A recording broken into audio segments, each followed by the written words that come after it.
La pluie martelait les fenêtres de la salle à manger de Hollisdale, le domaine ancestral des vicomtes Winchester, avec une fureur telle que le ciel semblait partager la colère qui bouillonnait entre ses murs. Arabella, assise à la longue table en chêne, serrait sa serviette si fort que ses jointures en blanchissaient. Elle n'avait pas touché à son assiette. Un rôti de venaison, des pommes de terre, aux herbes, des asperges au beurre. Tout avait refroidi, mais cela lui était égal. Face à elle se tenait son mari, le vicomte Edward Winchester. Un homme grand et mince, aux cheveux blonds et au visage pâle. La mâchoire serrée, le regard fixé sur son assiette. Lui non plus ne mangeait pas. Il restait assis, et la tension qui émanait de lui était palpable. De chaque côté de la table, les invités étaient installés. Sa sœur, Lady Felicity, et son mari, le comte de Hampton. Sa mère, la vicomtesse douairière, les lèvres pincées et les yeux froids. Ainsi que quelques amis proches de la famille. Tous gardèrent le silence.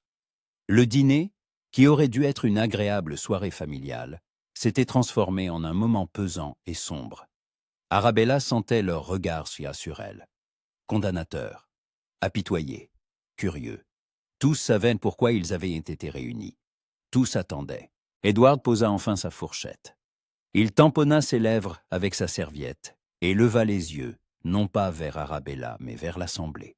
« Je vous remercie d'avoir répondu à mon invitation. » Commença-t-il d'une voix égale, maîtrisée, comme s'il avait répété ce discours.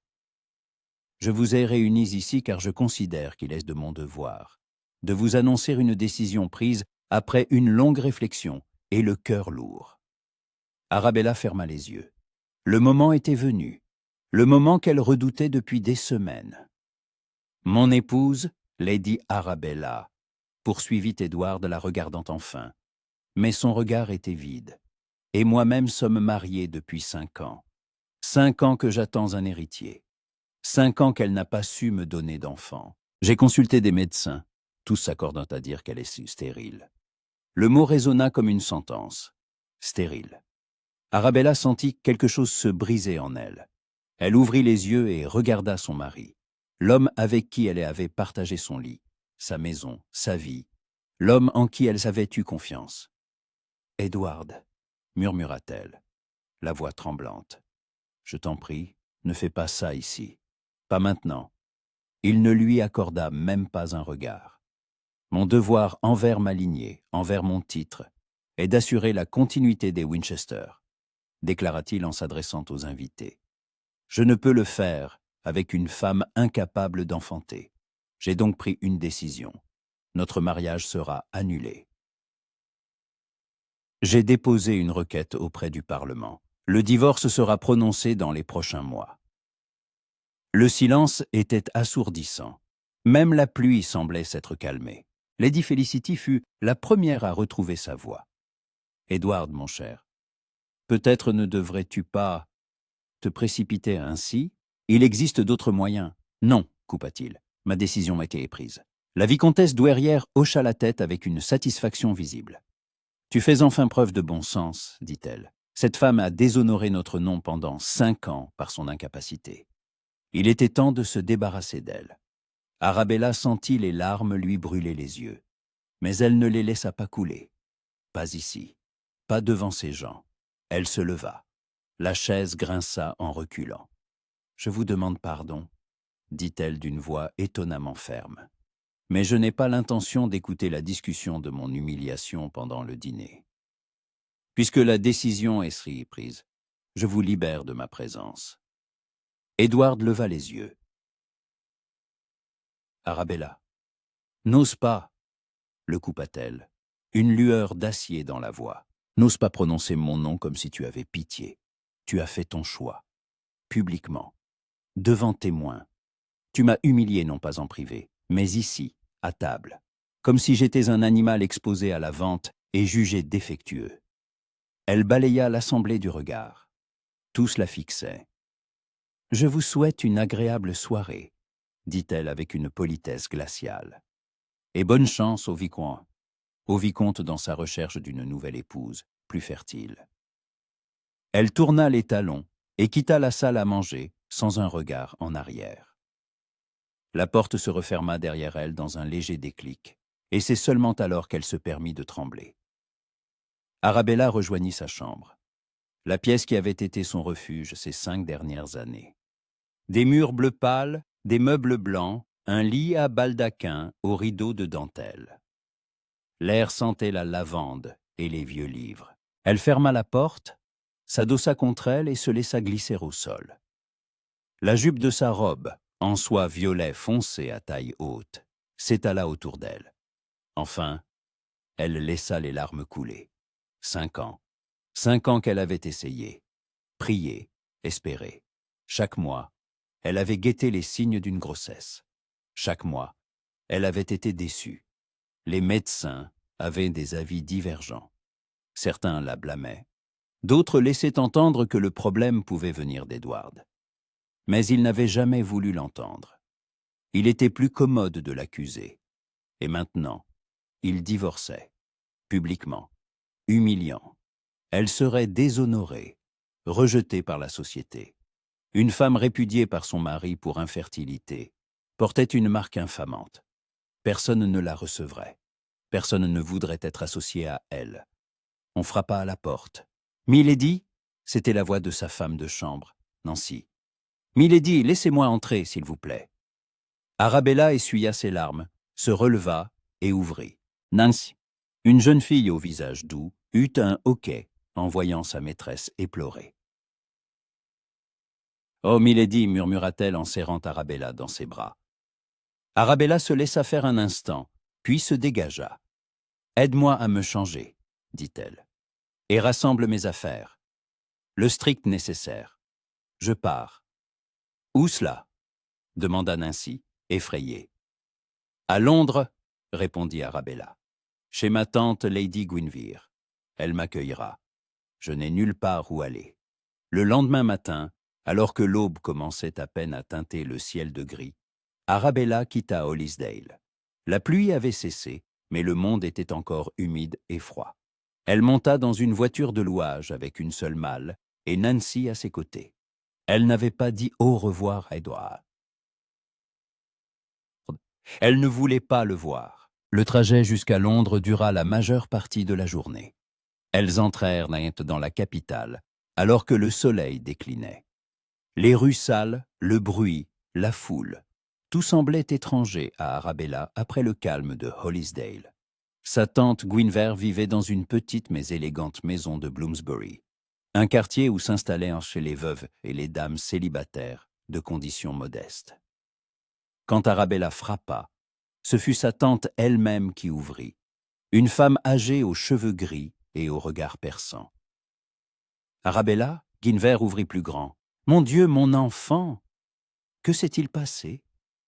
Arabella entra, et de nouveau, comme la veille dans sa chambre, elle laissa ses larmes couler.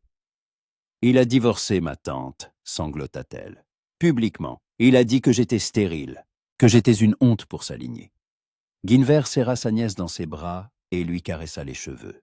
« Entre, » dit-elle doucement. « Assieds-toi, raconte-moi tout. » Elles passèrent dans un petit salon confortable. Un feu crépitait dans la cheminée, projetant une lueur chaude. Arabella s'assit sur le canapé et Guinevere lui versa un verre de brandy. « Bois, » ordonna-t-elle, « et parle. » Arabella but. Le liquide lui brûla la gorge mais la réchauffa de l'intérieur. Et elle raconta tout, les 5 années de mariage, les tentatives pour concevoir, la froideur d'Edward, le dîner de la veille. Guinevere écouta sans l'interrompre. Quand Arabella eut terminé, la vieille dame secoua la tête. « Edward Winchester est un lâche et un imbécile, » dit-elle sèchement. « Divorcé de sa femme pour absence d'enfant, sans même s'assurer que le problème ne vient pas de lui. Typique d'un homme imbu de sa personne. Mais tout le monde pensera que c'est ma faute, » murmura Arabella.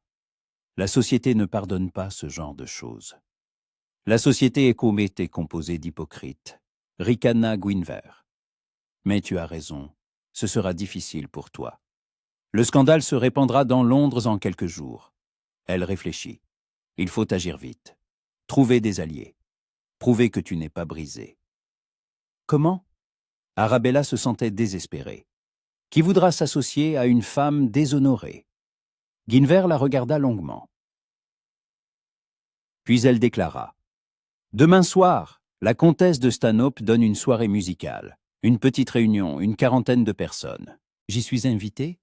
Tu viendras avec moi? Arabella tressaillit. Ma tante, je ne peux pas. Tout le monde va me regarder chuchoter. C'est précisément pour cela que tu dois y aller. La coupa fermement Guinevere. Montre-leur que tu gardes la tête haute, que tu ne te caches plus là-bas. C'est la seule façon de survivre dans ce monde, mon enfant. Ne jamais abandonner. Arabella ferma les yeux. Chaque fibre de son être protestait. Mais au fond d'elle, elle savait que sa tante avait raison. D'accord, murmura-t-elle. J'irai. Le lendemain soir, Arabella se prépara comme pour une bataille. Nancy l'aida à enfiler une robe de satin bordeaux intense, une couleur de défi, non de deuil. La taille haute soulignait sa silhouette fine, les manches ballons ajoutaient une touche de féminité. Ses cheveux étaient relevés en un chignon haut, quelques boucles encadrant son visage. Peu de bijoux, seulement un collier de perles, cadeau de sa défunte mère. Elle observa son reflet. La femme dans le miroir paraissait calme, maîtresse d'elle-même. Seuls ses yeux verts trahissaient la tempête intérieure. « Tu peux le faire, » se dit-elle à voix basse. « Tu le dois. » Guinevere l'attendait en bas, vêtue d'une stricte robe gris foncé. « Prête ?» demanda-t-elle. « Non, » répondit honnêtement Arabella. « Mais allons-y. » Leur voiture les mena à l'hôtel particulier de la comtesse de Stanhope, une grande demeure de Mayfair avec des colonnes et un large escalier. La lumière filtrait des fenêtres, on entendait de la musique. Elles gravirent en les marches et entrèrent dans le hall. Un majordome prit leurs manteaux et les conduisit au salon de musique. La pièce était spacieuse, remplie d'invités, des dames en robes somptueuses, des hommes en habits de soirée. Au piano, une jeune fille jouait une sonate. Tous écoutaient, mais à l'entrée d'Arabella, beaucoup se retournèrent. Un murmure parcourut la pièce comme une vague. Arabella releva le menton. Elle prit le bras de Guinevere. Elles se dirigèrent vers des chaises libres dans un coin reculé. La comtesse de Stanhope, une dame corpulente d'âge mûr au visage bienveillant, s'approcha d'elle. « Lady Guinevere » salua-t-elle. « Comme je suis heureuse de vous voir. » Elle se tourna vers Arabella. « Et vous devez être Lady Arabella. J'ai entendu parler de votre situation. J'en suis sincèrement désolé. » Sa voix était empreinte d'une compassion sincère. Arabella sentit sa gorge se nouer. « Je vous remercie, milady, » répondit-elle doucement, « pour votre hospitalité. »« Toujours un plaisir, » acquiesça la comtesse avant de rejoindre d'autres invités. La musique reprit. Arabella écoutait, mais son esprit était ailleurs. Elle sentait les regards, entendait que les chuchotements. Certains la regardaient avec pitié, d'autres avec condamnation, d'autres encore avec curiosité. Pendant l'entr'acte, une jeune dame s'approcha, grande, les cheveux sombres et les yeux bruns. Arabella la reconnut, Lady Clarissa Pembroke, la fille d'un marquis.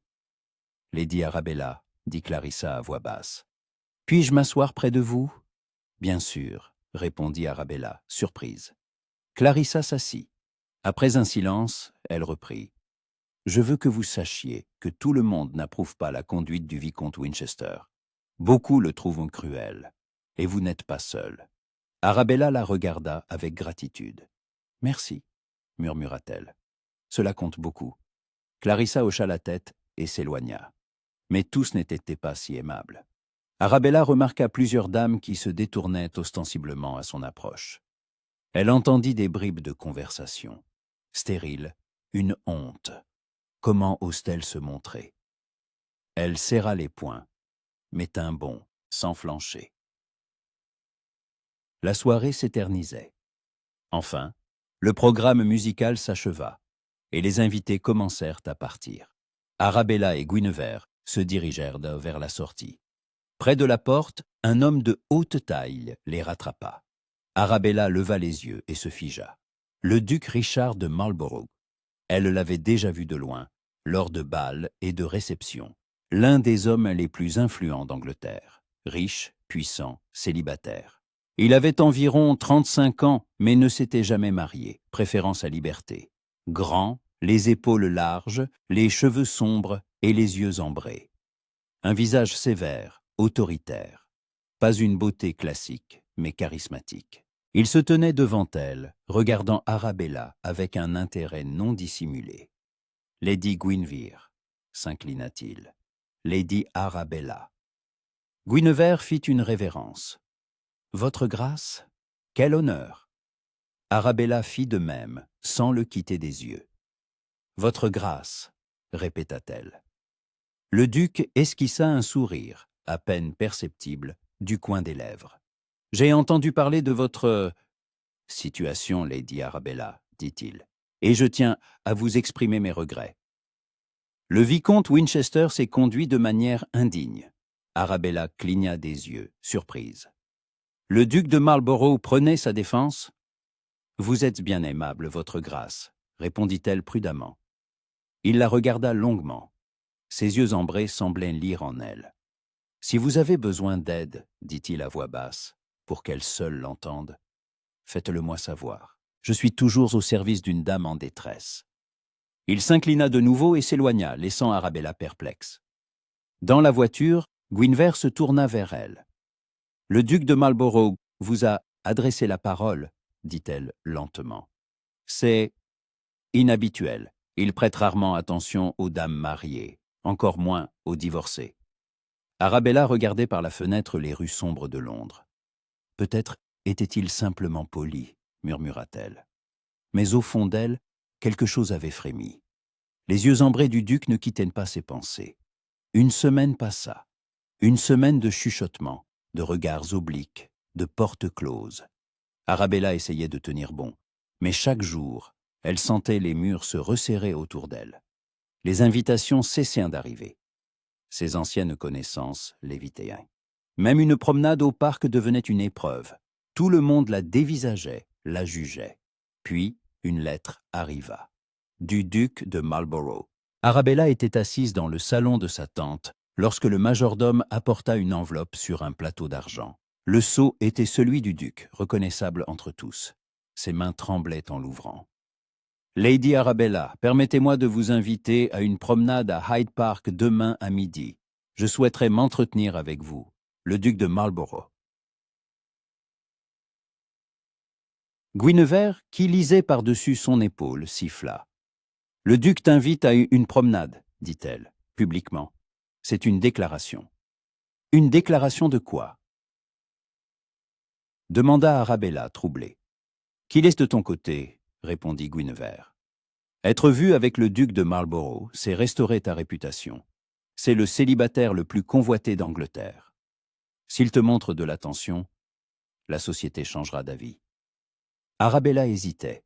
D'un côté, c'était une chance. De l'autre, elle avait peur. Et si c'était un piège? Si le duc s'amusait simplement? Mais elle n'avait pas le choix. « J'accepte, » dit-elle doucement. Le lendemain matin, Arabella passa son temps dans une attente nerveuse.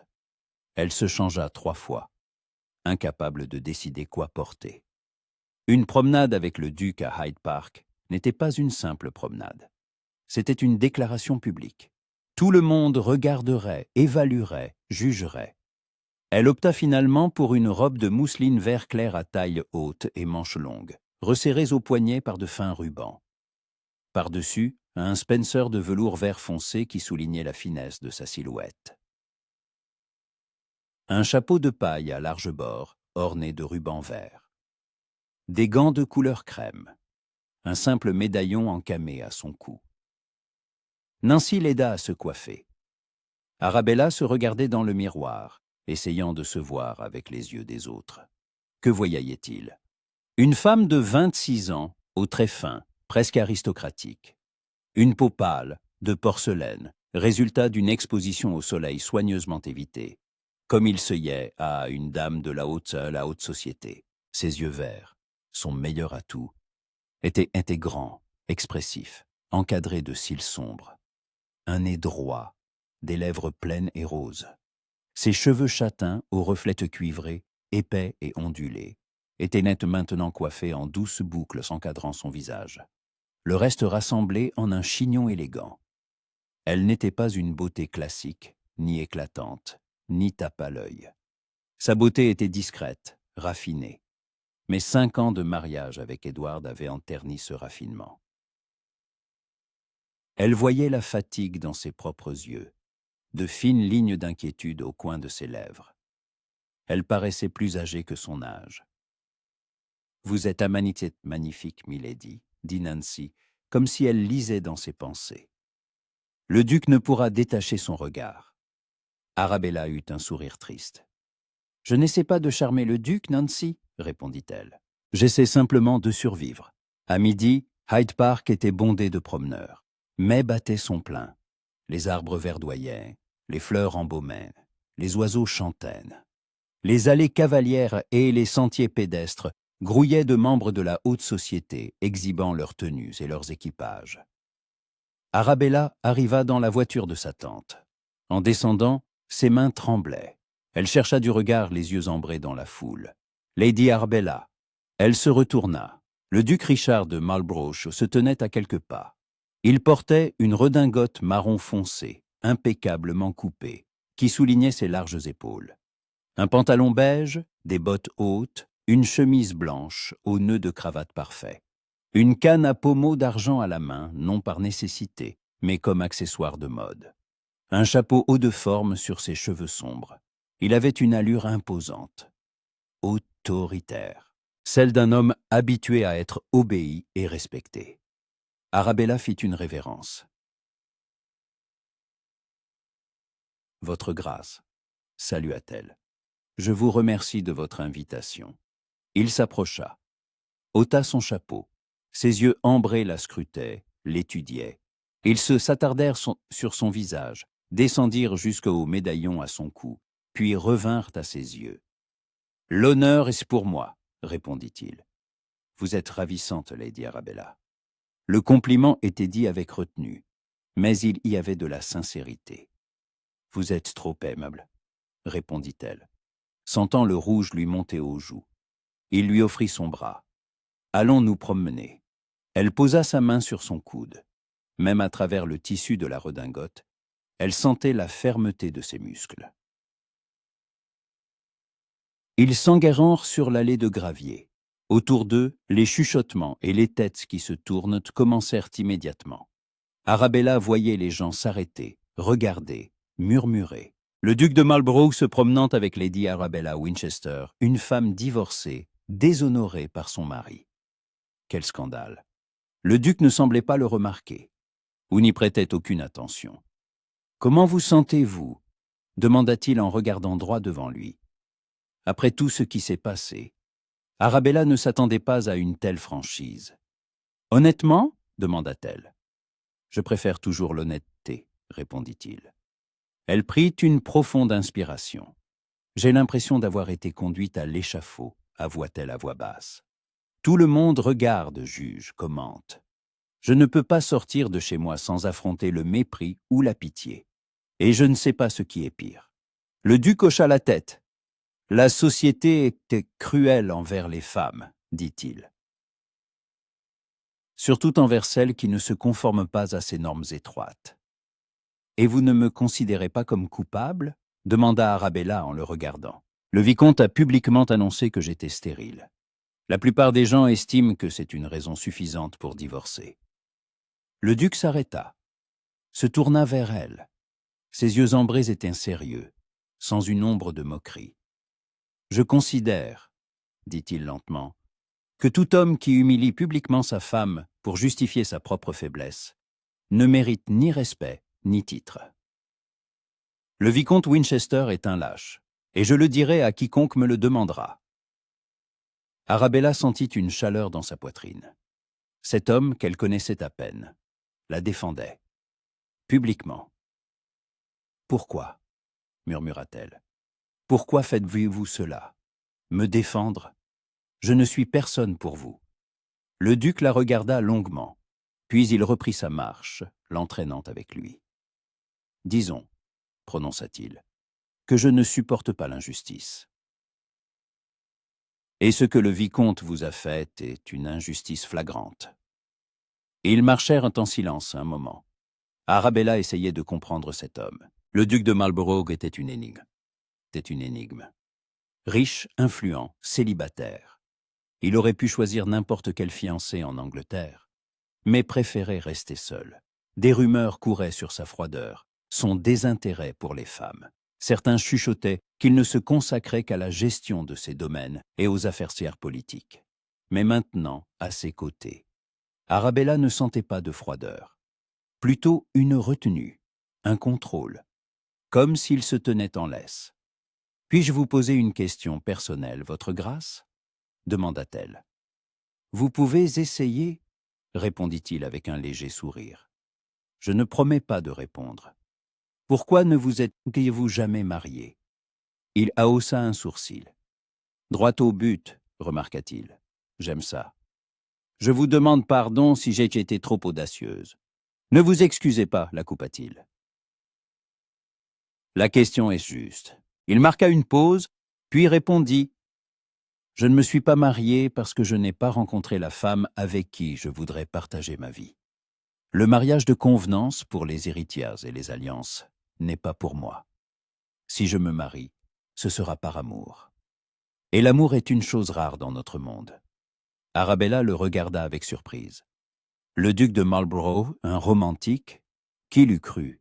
« C'est inhabituel, dit-elle, pour un homme de votre rang. »« Peut-être, acquiesça-t-il, mais je ne me sens pas obligé de répondre aux attentes. » Ils arrivèrent au lac Serpentine. L'oisio scintillait au soleil. Des canards nageaient près de la rive, quémandant du pain aux promeneurs. Le duc s'arrêta et se tourna vers elle. « Lady Arabella, commença-t-il, je ne vous ai pas simplement invité à une promenade par politesse. J'ai une proposition à vous faire. » Arabella se tendit. « Laquelle ? » ?»« Vous avez besoin de protection, dit-il directement, d'une réputation, d'une position dans la société. Le vicomte a tout détruit, mais cela peut être restauré si vous avez un protecteur, influent, respecté. Vous proposez de devenir mon protecteur ? Demanda Arabella. Oui, acquiesça-t-il. Je suis prêt à vous soutenir publiquement, à vous accompagner aux réceptions, aux bals, au théâtre, à montrer à la société que je vous approuve, que je vous respecte. Cela forcera les gens à reconsidérer leur opinion. Arabella le regardait, essayant de comprendre ses motivations. « Et qui gagnerez-vous » demanda-t-elle. « Pardonnez mon cynisme, mais rien n'est gratuit. Que voulez-vous en retour ?» Le duc sourit, à peine perceptiblement, mais une lueur d'approbation brilla dans ses yeux ambrés. « Vous êtes intelligente, dit-il, c'est une bonne chose. J'y gagnerai de la compagnie d'une femme avec qui il est intéressant de parler, qui n'essaie pas de me séduire ou de m'épouser, qui comprend le prix de la dignité. » Et c'est tout ? Arabella ne cachait pas son scepticisme. « C'est tout, confirma-t-il. Aucune condition cachée, aucune obligation, juste un arrangement mutuellement avantageux. » Arabella réfléchissait.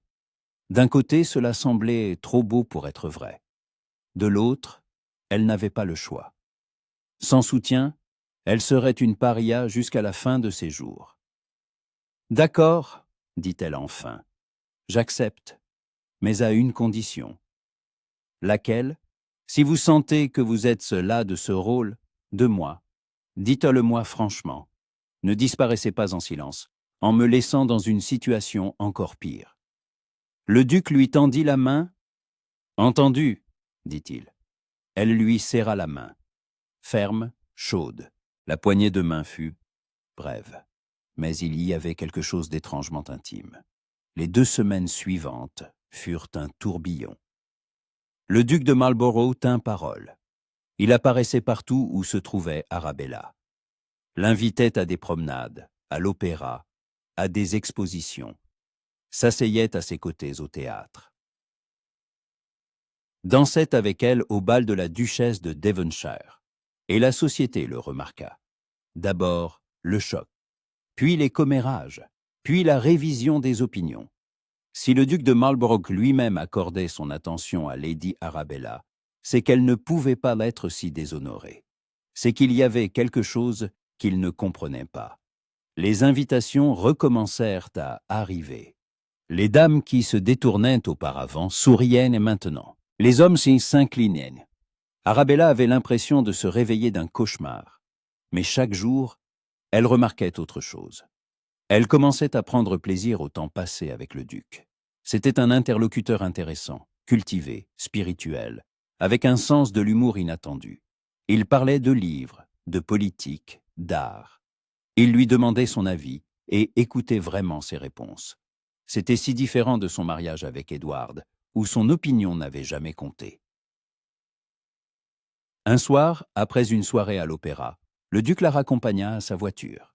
« Merci pour la soirée, votre grâce, » dit Arabella. « L'opéra était magnifique. »« Ne me remerciez pas, » répondit-il. « J'ai apprécié votre compagnie. » Il l'aida à monter dans la voiture. Mais avant de lâcher sa main, il la retint un instant. « Lady Arabella, » dit-il à voix basse, « puis-je vous demander, regrettez-vous le divorce ?» La question la prit au dépourvu. Elle réfléchit. « Je regrette la manière dont cela s'est produit. L'humiliation publique. Mais le divorce en lui-même. » Elle secoua la tête. « Non. Mon mariage avec le vicomte était vide, froid. J'y étais plus seul que je ne le suis maintenant. » Le duc hocha lentement la tête. « Alors, peut-être, dit-il, que le divorce n'est pas une fin, mais un commencement. » Il lâcha sa main et recula. La voiture s'ébranla. Arabella regarda par la fenêtre sa silhouette qui s'éloignait et pensa à ses paroles. Un commencement. Peut-être avait-il raison. Mais tout le monde n'était pas ravi de son retour dans la société. Le vicomte Edward Winchester apprit sa liaison avec le duc de Marlborough et entra dans une fureur noire.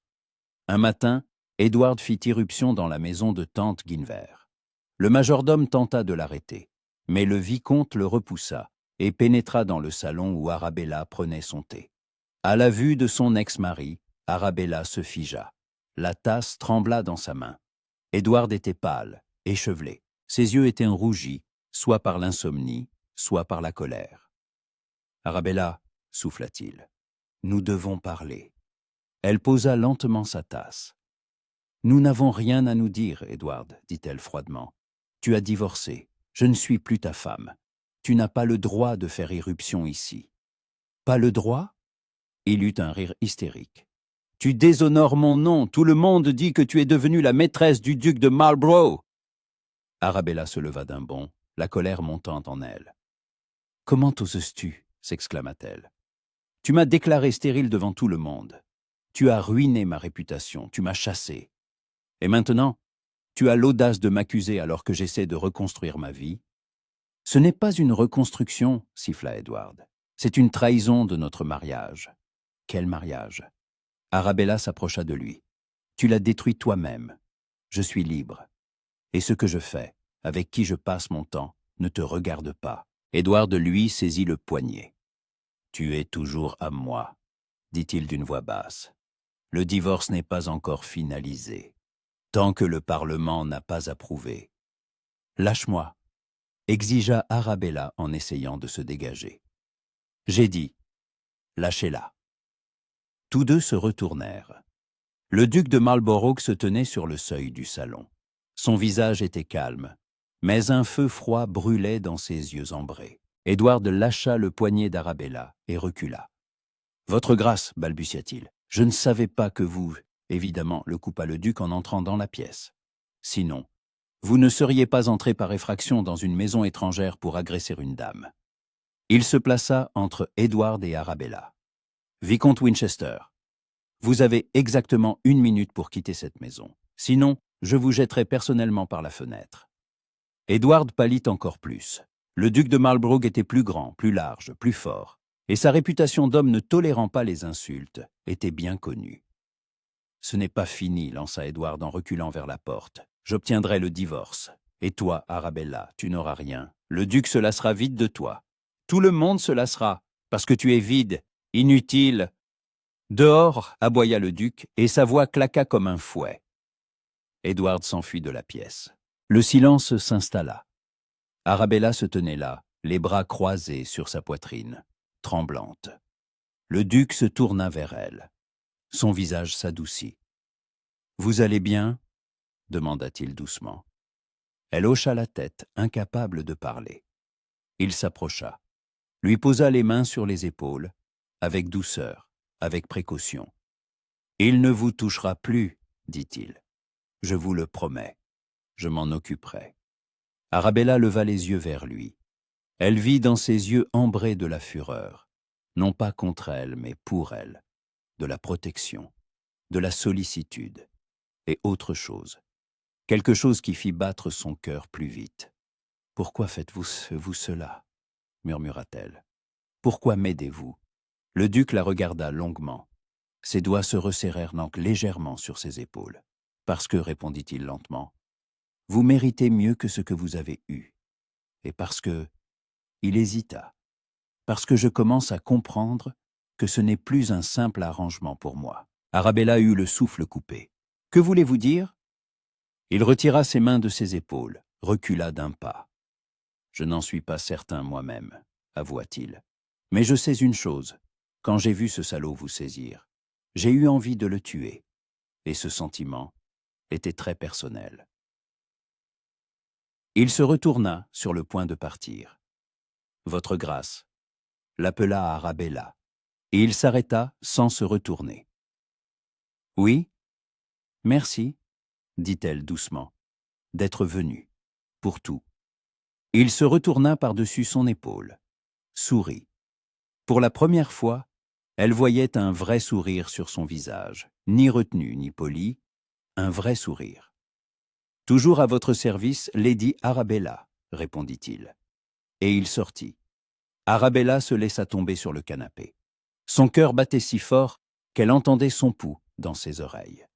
Quelque chose était en train de changer, entre eux, lentement, imperceptiblement, mais inéluctablement, et elle n'était pas sûre d'y être prête. Juin s'installa, apportant avec lui de longues journées claires et la touffeur des rues de Londres.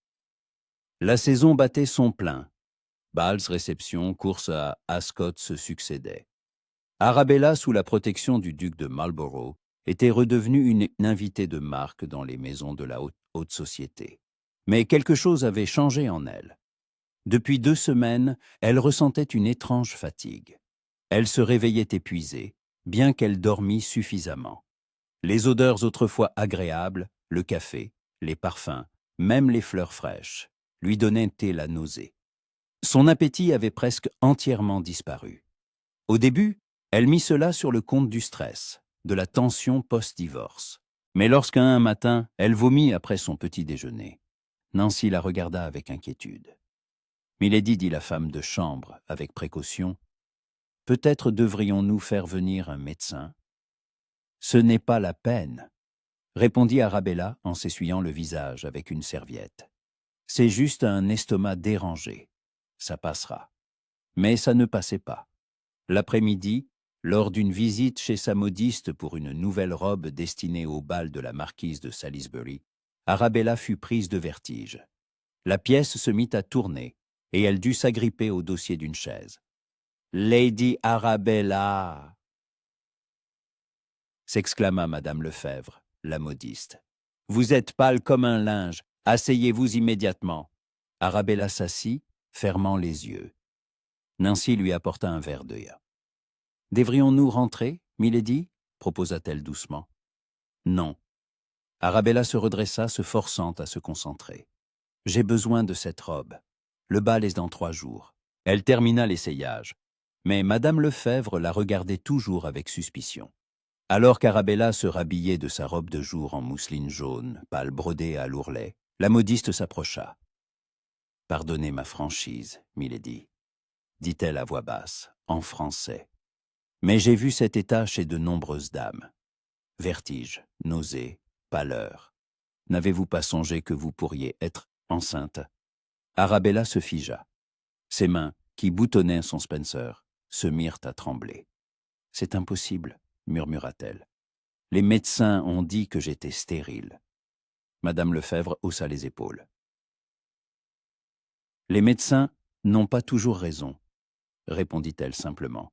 « Mais je peux me tromper. »« Bien sûr. » Arabella sortit de la boutique comme dans un brouillard. Dans la voiture qui la ramenait chez sa tante Guinevere, les paroles de la modiste la hantaient. Enceinte. Mais c'était impossible. 5 ans avec Edward et rien. 3 médecins différents avaient été confirmés que le problème venait d'elle, qu'elle ne pourrait jamais concevoir. Pourtant, la dernière fois qu'Edward était venu dans sa chambre, c'était fin mars. Il y a 2 mois et demi, peu de temps avant qu'il n'annonce le divorce. Arabella porta une main à sa bouche. Si elle était vraiment enceinte. Mon Dieu, cela changeait tout. Le soir, elle demanda à sa tante Guinevere de faire venir le docteur Hayward, un médecin âgé et discret, qui soignait la famille depuis des années. Le docteur arriva 1 heure plus tard. Il examina Arabella dans sa chambre, lui posa des questions, palpa son abdomen. Son visage resta impassible. Enfin, il se redressa. « Lady Arabella, dit-il lentement, je ne peux en être certain sans plus de temps, mais tous les signes indiquent que vous êtes enceinte. D'environ 10 semaines, je dirais. » Le monde s'arrêta. Arabella, assise sur le bord de son lit, ne pouvait plus respirer. « Mais on m'a dit que j'étais stérile, » murmura-t-elle. Le docteur Hayward secoua la tête. « La médecine n'est pas une science exacte, milady, » répondit-il. « Le fait qu'une grossesse ne soit pas survenue pendant 5 ans ne signifie pas que c'est impossible. Parfois, il faut simplement du temps. » Ou il hésita. Ou le problème ne venait pas de vous. Arabella se couvrit le visage de ses mains. Les larmes coulèrent, un mélange de soulagement, de terreur et de fureur. Elle n'était pas stérile. Pendant 5 ans, on l'avait accusée, humiliée, pour découvrir qu'elle pouvait avoir des enfants. Et Edward avait divorcé sur la base d'un mensonge. « Que dois-je faire ?» demanda-t-elle, regardant le médecin à travers ses larmes. Le docteur Hayward s'assit à côté d'elle. Il lui prit la main, un geste paternel. « Cela dépend de vous, milady, » dit-il doucement. « Vous pouvez en informer le vicomte. C'est son enfant, après tout. Le divorce pourrait être annulé. »« Non, » le coupa sèchement Arabella. « Non, je ne retournerai jamais avec lui. Jamais. Après ce qu'il a fait. Alors vous devez décider de la suite, » poursuivit le docteur. « Une grossesse ne peut être cachée. Dans quelques mois, tout le monde le verra. Et si le vicomte apprend que vous portez son héritier, il pourrait exiger l'arrêt du divorce. Ou pire, tenter de vous prendre l'enfant à la naissance. » Arabella se sentit glacée. Lui prendre l'enfant? Bien sûr. Selon la loi, les enfants appartenaient au père. Si Edward le voulait, il avait le droit de prendre le bébé dès sa naissance. « Je ne le permettrai pas, » murmura-t-elle. « C'est mon enfant. Le mien. »« Alors il vous faut une protection, » dit le docteur Hayward. « Juridique. Et sociale. Quelqu'un d'assez influent pour tenir tête au vicomte. » Arabella réfléchit. Qui était assez influent? La réponse était évidente. Le duc de Marlborough. Mais comment pouvait-elle lui demander cela? Ils n'étaient même pas des amis proches, encore moins des amants. Leur accord était mutuellement avantageux, une affaire. Il lui offrait sa protection pour sa compagnie, et peut-être par sens de la justice. Mais protéger sa grossesse de son ex-mari, c'était un tout autre niveau d'implication. Pourtant, elle n'avait pas le choix. Le lendemain, Arabella écrivit un mot au duc demandant une entrevue, urgente et privée. La réponse arriva 1 heure plus tard. Il l'attendrait dans son hôtel particulier à 15 heures. Arabella s'habilla avec soin, une robe de soie bleue, marine à col haut et manches longues, dissimulant sa silhouette. Elle ne montrait pas encore de signes de grossesse, mais se sentait vulnérable, comme si tout le monde pouvait voir son secret. L'hôtel particulier du duc de Marlborough se trouvait au cœur de Mayfair. un majestueux bâtiment de pierre blanche, avec des colonnes et un large escalier.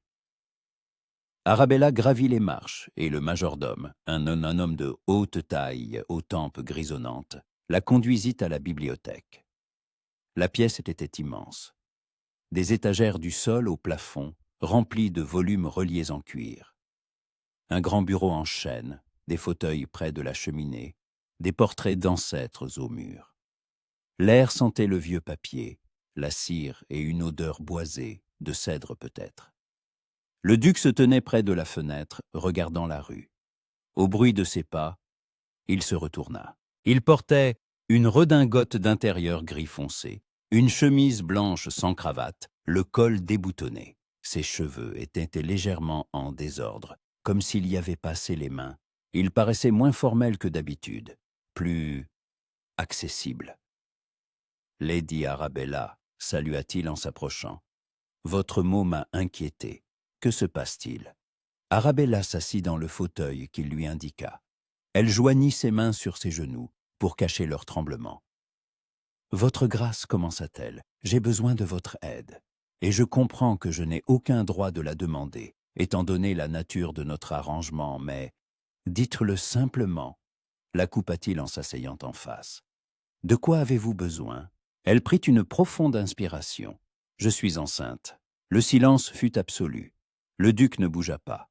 Seuls ses yeux ambrés s'écarquillèrent légèrement. « Enceinte » répéta-t-il lentement. « Oui, acquiesça Arabella. L'enfant est c'est du vicomte, conçu avant le divorce. Le médecin l'a confirmé hier. » Le duc s'adossa à son fauteuil. Il se passa une main sur le visage. « Et le vicomte le sait ?»« Non, » répondit-elle, « et je ne veux pas qu'il l'apprenne. Mais dans quelques mois, ce sera impossible à cacher. Et quand il le saura, il essaiera de me prendre l'enfant, ou d'arrêter le divorce. Et vous ne voulez ni l'un ni l'autre » conclut le duc. « Non, » dit fermement Arabella. « Je ne retournerai pas avec lui, et je ne lui donnerai pas mon enfant. C'est mon sang, ma vie. Je l'ai porté, je le mettrai au monde, je l'élèverai. Édouard n'a aucun droit. » Sa voix se brisa. Les larmes montèrent de nouveau.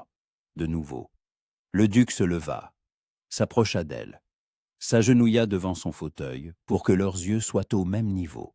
« Arabella », dit-il doucement. Et c'était la première fois qu'il l'appelait simplement par son prénom, sans titre. « Je vais vous aider, je vous le promets. Le vicomte ne prendra pas votre enfant. » Elle le regarda à travers ses larmes. « Comment ?» murmura-t-elle. « La loi est de son côté. Il est le père. Il a le droit. Pas si je déclare que l'enfant est le mien, » dit le duc. Arabella se figea. « Quoi ?» Le duc se releva, arpenta la pièce, s'arrêta près de la cheminée, fixant le feu. « Réfléchissez, » dit-il sans se retourner. « Si j'annonce publiquement que vous portez mon héritier, la société le croira. Tout le monde a vu que nous passions du temps ensemble. Tout le monde sait que je vous offre ma protection. L'hypothèse qu'il y ait eu une intimité entre nous sera naturelle. » Arabella se leva, chancelante. « Mais c'est un mensonge, » dit-elle faiblement. « Nous n'avons jamais.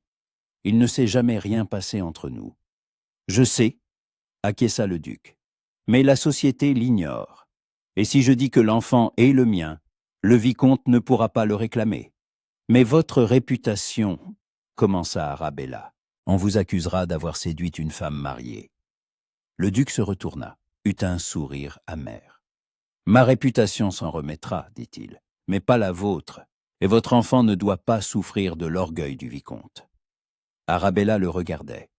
Cet homme qui offrait de sacrifier sa réputation pour elle, pour un enfant qui n'était même pas le sien. Pourquoi ? Demanda-t-elle, la voix tremblante. Pourquoi êtes-vous prête à faire ça ? Que suis-je pour vous ? Le duc fit un pas vers elle, puis un autre. Il s'arrêta si près qu'elle sentait à la chaleur de son corps. Honnêtement, demanda-t-il doucement. Toujours. Je ne sais pas, avoua-t-il. Au début, c'était juste un arrangement. Aider une dame en détresse. Mais ensuite, j'ai commencé à vous remarquer. Vraiment. Votre intelligence. Votre courage. La façon dont vous gardez la tête haute, malgré tout. Et j'ai compris que le temps passé avec vous n'était pas un devoir. C'était un privilège. Arabella ne pouvait plus respirer. Il était si proche qu'elle voyait les éclats dorés dans ses yeux ambrés, les fines lignes au coin de ses lèvres. « Votre grâce, Richard, la coupa-t-il. Quand nous sommes seuls, appelez-moi Richard. »« Richard » répéta-t-elle, et le nom sonnait étrangement intime sur ses lèvres. « Je ne peux pas vous laisser ruiner votre vie pour moi. »« Vous ne ruinez pas ma vie, objecta-t-il. Au contraire, vous... » Il s'interrompit, cherchant ses mots. Vous êtes la première depuis des années à me faire sentir que la vie peut être plus que des devoirs et des titres. Il leva la main et lui toucha la joue. Le contact était léger, presque révérencieux. Arabella ferma les yeux, s'appuyant contre sa paume. Elle sentait la chaleur, la force, la protection. « Si nous faisons cela, murmura-t-elle, il n'y aura pas de retour en arrière. La société pensera que nous... Qu'entre nous... Je sais, acquiesça Richard, et j'y suis prêt. La question est, l'êtes-vous ? Arabella ouvrit les yeux, le regarda. Cet homme qui l'avait défendu quand personne d'autre ne l'avait fait. Qui lui offrait son nom, sa protection, et peut-être même plus. Oui, répondit-elle. J'y suis prête. Richard expira comme s'il avait retenu son souffle. Il baissa la main. Alors demain soir, au bal de la marquise de Salisbury, dit-il, je ferai l'annonce. Le bal de la marquise de Salisbury était l'un des événements les plus importants de la saison. Son hôtel particulier de Park Lane était magnifique. Des saltoirs de marbre, des lustres dorés, un orchestre de 20 musiciens. Il y avait plus de 200 invités. Le fleuron de la société londonienne. Arabella arriva dans la robe commandée chez Madame Lefebvre, en velours émeraude profond, soulignant ses yeux verts. La taille était haute, comme il se devait, dissimulant les changements à peine perceptibles de sa silhouette. Le décolleté était bordé de dentelles. Ses cheveux étaient coiffés en boucles complexes, ornés d'épingles à cheveux émeraude, un cadeau de sa tante Guinevere. Quand elle entra dans la salle de bal, beaucoup se retournèrent. Elle était éblouissante, et elle le savait. Richard l'attendait au bord de la salle. En la voyant, une lueur s'alluma dans ses yeux ambrés. Il s'approcha, prit sa main et la porta à ses lèvres. « Vous êtes resplendissante, » murmura-t-il. « Merci, » répondit-elle doucement. « Je suis nerveuse. »« Ne le soyez pas, » l'assura-t-il. « Je serai à vos côtés, toujours. » Ils dansèrent. Valse après valse. Les invités regardaient, chuchotaient. Des rumeurs sur la proximité du duc et de Lady Arabella circulaient déjà, mais ce n'étaient que des suppositions. Ce soir, tout allait changer. Au milieu de la soirée, l'orchestre se tut. La marquise de Salisbury monta sur une petite estrade pour porter un toast. Richard s'approcha d'elle, lui murmura quelque chose. La marquise hocha la tête, surprise. « Mesdames et messieurs, » annonça-t-elle, « le duc de Marlborough souhaite dire quelques mots. » La salle se tut. Tous se tournèrent vers le duc. Richard prit la main d'Arabella, la conduisit sur l'estrade à ses côtés. Le cœur d'Arabella battait si fort qu'elle craignait que tout le monde l'entende. Richard regarda l'assemblée. Sa voix était égale, assurée. « Je remercie la marquise pour son hospitalité et pour l'occasion de partager une heureuse nouvelle. » Et il se tourna vers Arabella, prit sa seconde main.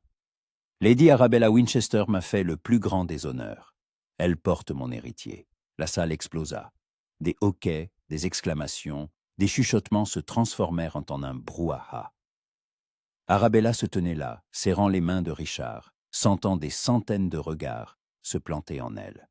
« Je suis fier d'annoncer, » poursuivit Richard plus fort, couvrant le bruit, qu'aussitôt le divorce de Lady Arabella finalisé, je lui demanderai sa main, et j'espère qu'elle me fera l'honneur de devenir mon épouse et la duchesse de Marlborough.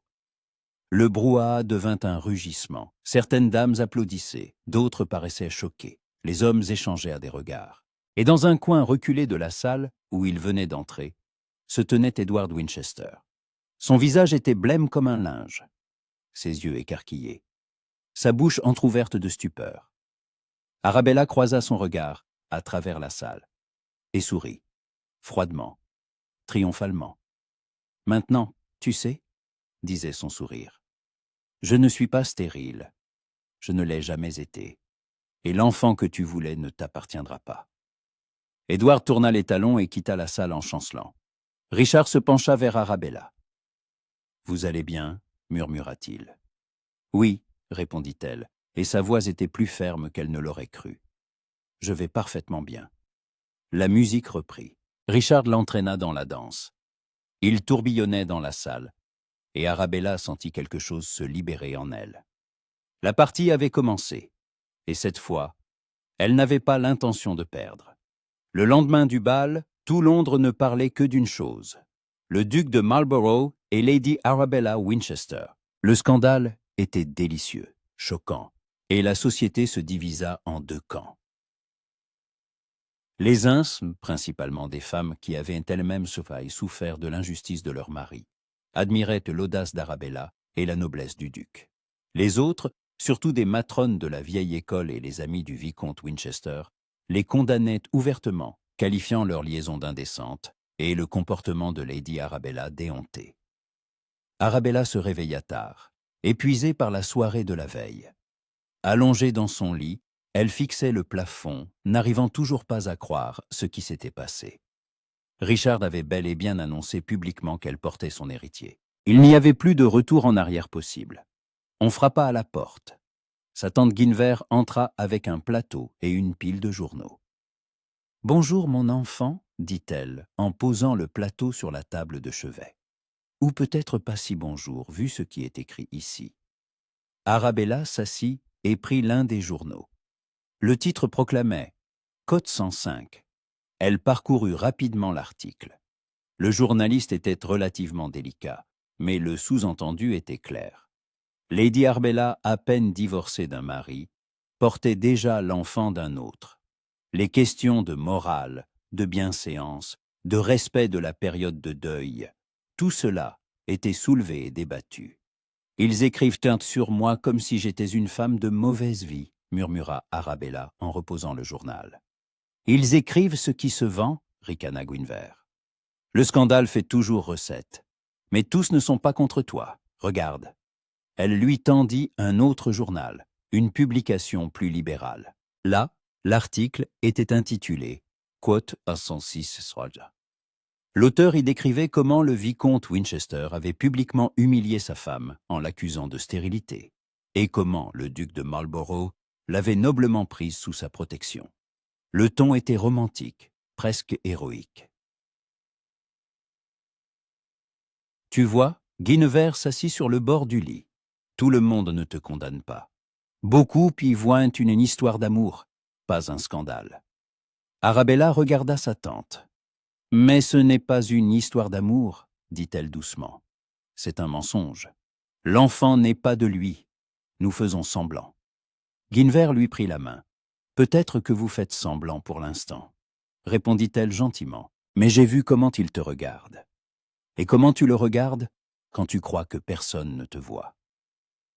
Cela commence peut-être par un mensonge, mais ça ne finit pas toujours ainsi. » Arabella se tourna vers la fenêtre. Le soleil inondait la pièce d'une lumière dorée, mais son cœur était lourd d'inquiétude. Dans l'après-midi, une lettre de Richard arriva.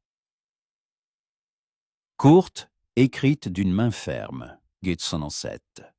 Arabella s'habilla avec soin. Une robe de mousseline gris foncé à taille haute et manches longues, ornée de broderies blanches. Un châle de laine fine sur les épaules. Ses cheveux étaient rassemblés en un simple chignon. Aucun bijou, à l'exception du médaillon de sa mère. Elle avait une apparence modeste, presque austère, comme il se y à une femme au centre d'un scandale. L'hôtel particulier du duc l'accueillit avec son silence et sa fraîcheur habituelle. Le majordome la conduisit non pas à la bibliothèque, comme d'habitude, mais dans un petit salon au deuxième étage, un espace plus intime, avec des fauteuils moelleux, une cheminée et une vue sur le jardin. Richard se tenait près de la fenêtre. Il portait une redingote d'intérieur de couleur bordeaux, un pantalon noir, une chemise sans cravate. Ses cheveux étaient teints légèrement en désordre, comme s'il y avait passé nerveusement les mains. À son arrivée, il se retourna. Son visage était sérieux, préoccupé. « Arabella !» salua-t-il en s'approchant. « Merci d'être venue. Asseyez-vous, je vous prie. » Elle s'assit. Il prit le fauteuil en face. Un silence gêné s'installa. Ils se regardèrent et Arabella vit qu'il ne savait pas non plus par où commencer. « J'ai lu les journaux, » dit-elle enfin. « Toute la ville parle de nous. »« Je sais, » acquiesça Richard. « Je m'y attendais. Le scandale était inévitable. »« Vous ne regrettez pas ?» demanda-t-elle doucement. « Ce que vous avez fait. » Il la regarda longuement. Ses yeux ambrés étaient sérieux, ouverts. « Non, » répondit-il. « Pas une seconde. J'ai fait ce qui était juste. Et je le referai. » Arabella sentit une chaleur dans sa poitrine. Cet homme, qu'elle connaissait à peine un mois auparavant, risquait sa réputation pour elle. Pour un enfant qui n'était même pas le sien. « Et maintenant ?» demanda-t-elle. « Votre lettre mentionnait les prochaines étapes. » Richard se leva, s'approcha d'une table où des documents étaient posés. Il en prit quelques feuilles. « J'ai consulté des avocats, » dit-il. « La situation est complexe, mais pas désespérée. Votre divorce avec le vicomte n'est pas encore finalisé. Le Parlement doit l'approuver. Cela prend généralement des mois. Mais vu les circonstances actuelles, le vicomte pourrait tenter d'arrêter le processus. » Arabella fronça les sourcils. L'arrêter? Pourquoi? Il voulait le divorce. Il le voulait tant qu'il vous croyait stérile, répondit Richard. Maintenant, il sait que ce n'est pas le cas. S'il prouve que l'enfant est de lui et non de moi, il peut exiger l'annulation du divorce et votre retour au mariage. Je préférerais mourir, dit sèchement Arabella. Cela n'arrivera pas, l'assura Richard. Je ne le permettrai pas. Mais nous devons être prêts à ces actions. Mes avocats suggèrent en ce qui suit. Nous devons être aussi convaincants que possible aux yeux de la société. Si tout le monde croit qu'il y a vraiment eu une intimité entre nous, que l'enfant est de moi, il sera difficile pour le vicomte de prouver le contraire. Arabella se leva, s'approcha de la fenêtre, regardant le jardin en contrebas. « Vous voulez que nous continuions à jouer les amoureux, dit-elle doucement. « Pas jouer, objecta Richard en s'approchant derrière elle. Montrez ce que les gens voient déjà. Nous passons du temps ensemble. Nous sommes proches. Ce n'est pas un mensonge, juste, pas toute la vérité. » Arabella se retourna. Il était si proche qu'elle voyait chaque ligne de son visage, chaque étincelle dorée dans ses yeux ambrés. « Et quelle est toute la vérité ?» murmura-t-elle. « Entre nous ?» Richard leva la main, lui toucha la joue, un contact léger et prudent. « La vérité, dit-il doucement, c'est que lorsque je vous vois, je ne pense pas aux arrangements ou aux obligations. Je pense à la façon dont vous souriez quand vous oubliez qu'on vous observe, à la lueur dans vos yeux quand vous parlez de livres, à la dignité avec laquelle vous vous tenez, même quand le monde entier est contre vous. » Il baissa la main. « La vérité, c'est que faire semblant devient de plus en plus difficile, parce que je ne fais plus semblant. » Le cœur d'Arabella battait si fort qu'elle entendait son pouls dans ses oreilles. « Richard, » murmura-t-elle, « je ne sais pas ce que je ressens. Après Edward, après tout, j'ai peur de faire confiance, peur de croire que quelqu'un pourrait vraiment. » « Je ne vous presse pas, » la coupa-t-il gentiment. « Je ne demande rien, sinon une chance de prouver que je ne suis pas comme lui, que je serai là, toujours. » Arabella le regarda longuement. Elle vit la sincérité, la vulnérabilité. Cet homme puissant, un duc, l'un des plus influents d'Angleterre, se tenait devant elle et demandait une chance. Lentement, sans le quitter des yeux, elle leva la main. lui toucha le visage, parcourut du bout des doigts la ligne de sa mâchoire, ses lèvres. Richard ferma les yeux, expira, comme si son contact était précieux. « Je vous donnerai cette chance, » murmura Arabella, mais lentement, avec prudence. Il ouvrit les yeux, sourit, un vrai sourire chaleureux. « J'attendrai aussi longtemps qu'il le faudra, » répondit-il. Les jours suivants se déroulèrent dans un étrange état de suspension. Arabella et Richard continuaient d'apparaître en public ensemble, au théâtre, à des expositions, lors de promenades au parc. Ils se tenaient la main, parlaient, riaient. Pour les observateurs, ils ressemblaient à un couple profondément amoureux.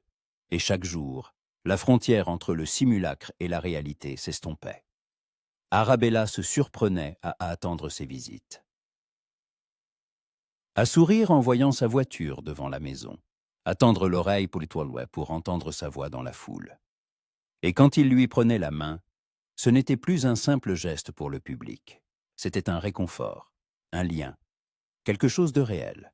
Mais l'ombre d'Edward planait toujours sur eux. Une semaine après l'annonce, une lettre arriva à la maison de tante Guinevere. Officielle, sur du papier portant le sceau du vicomte Winchester. Arabella l'ouvrit, les mains tremblantes. La lut, pâlit. « Qu'y a-t-il » demanda Guinevere en s'approchant. Arabella lui tendit la lettre en silence. Guinevere la lut.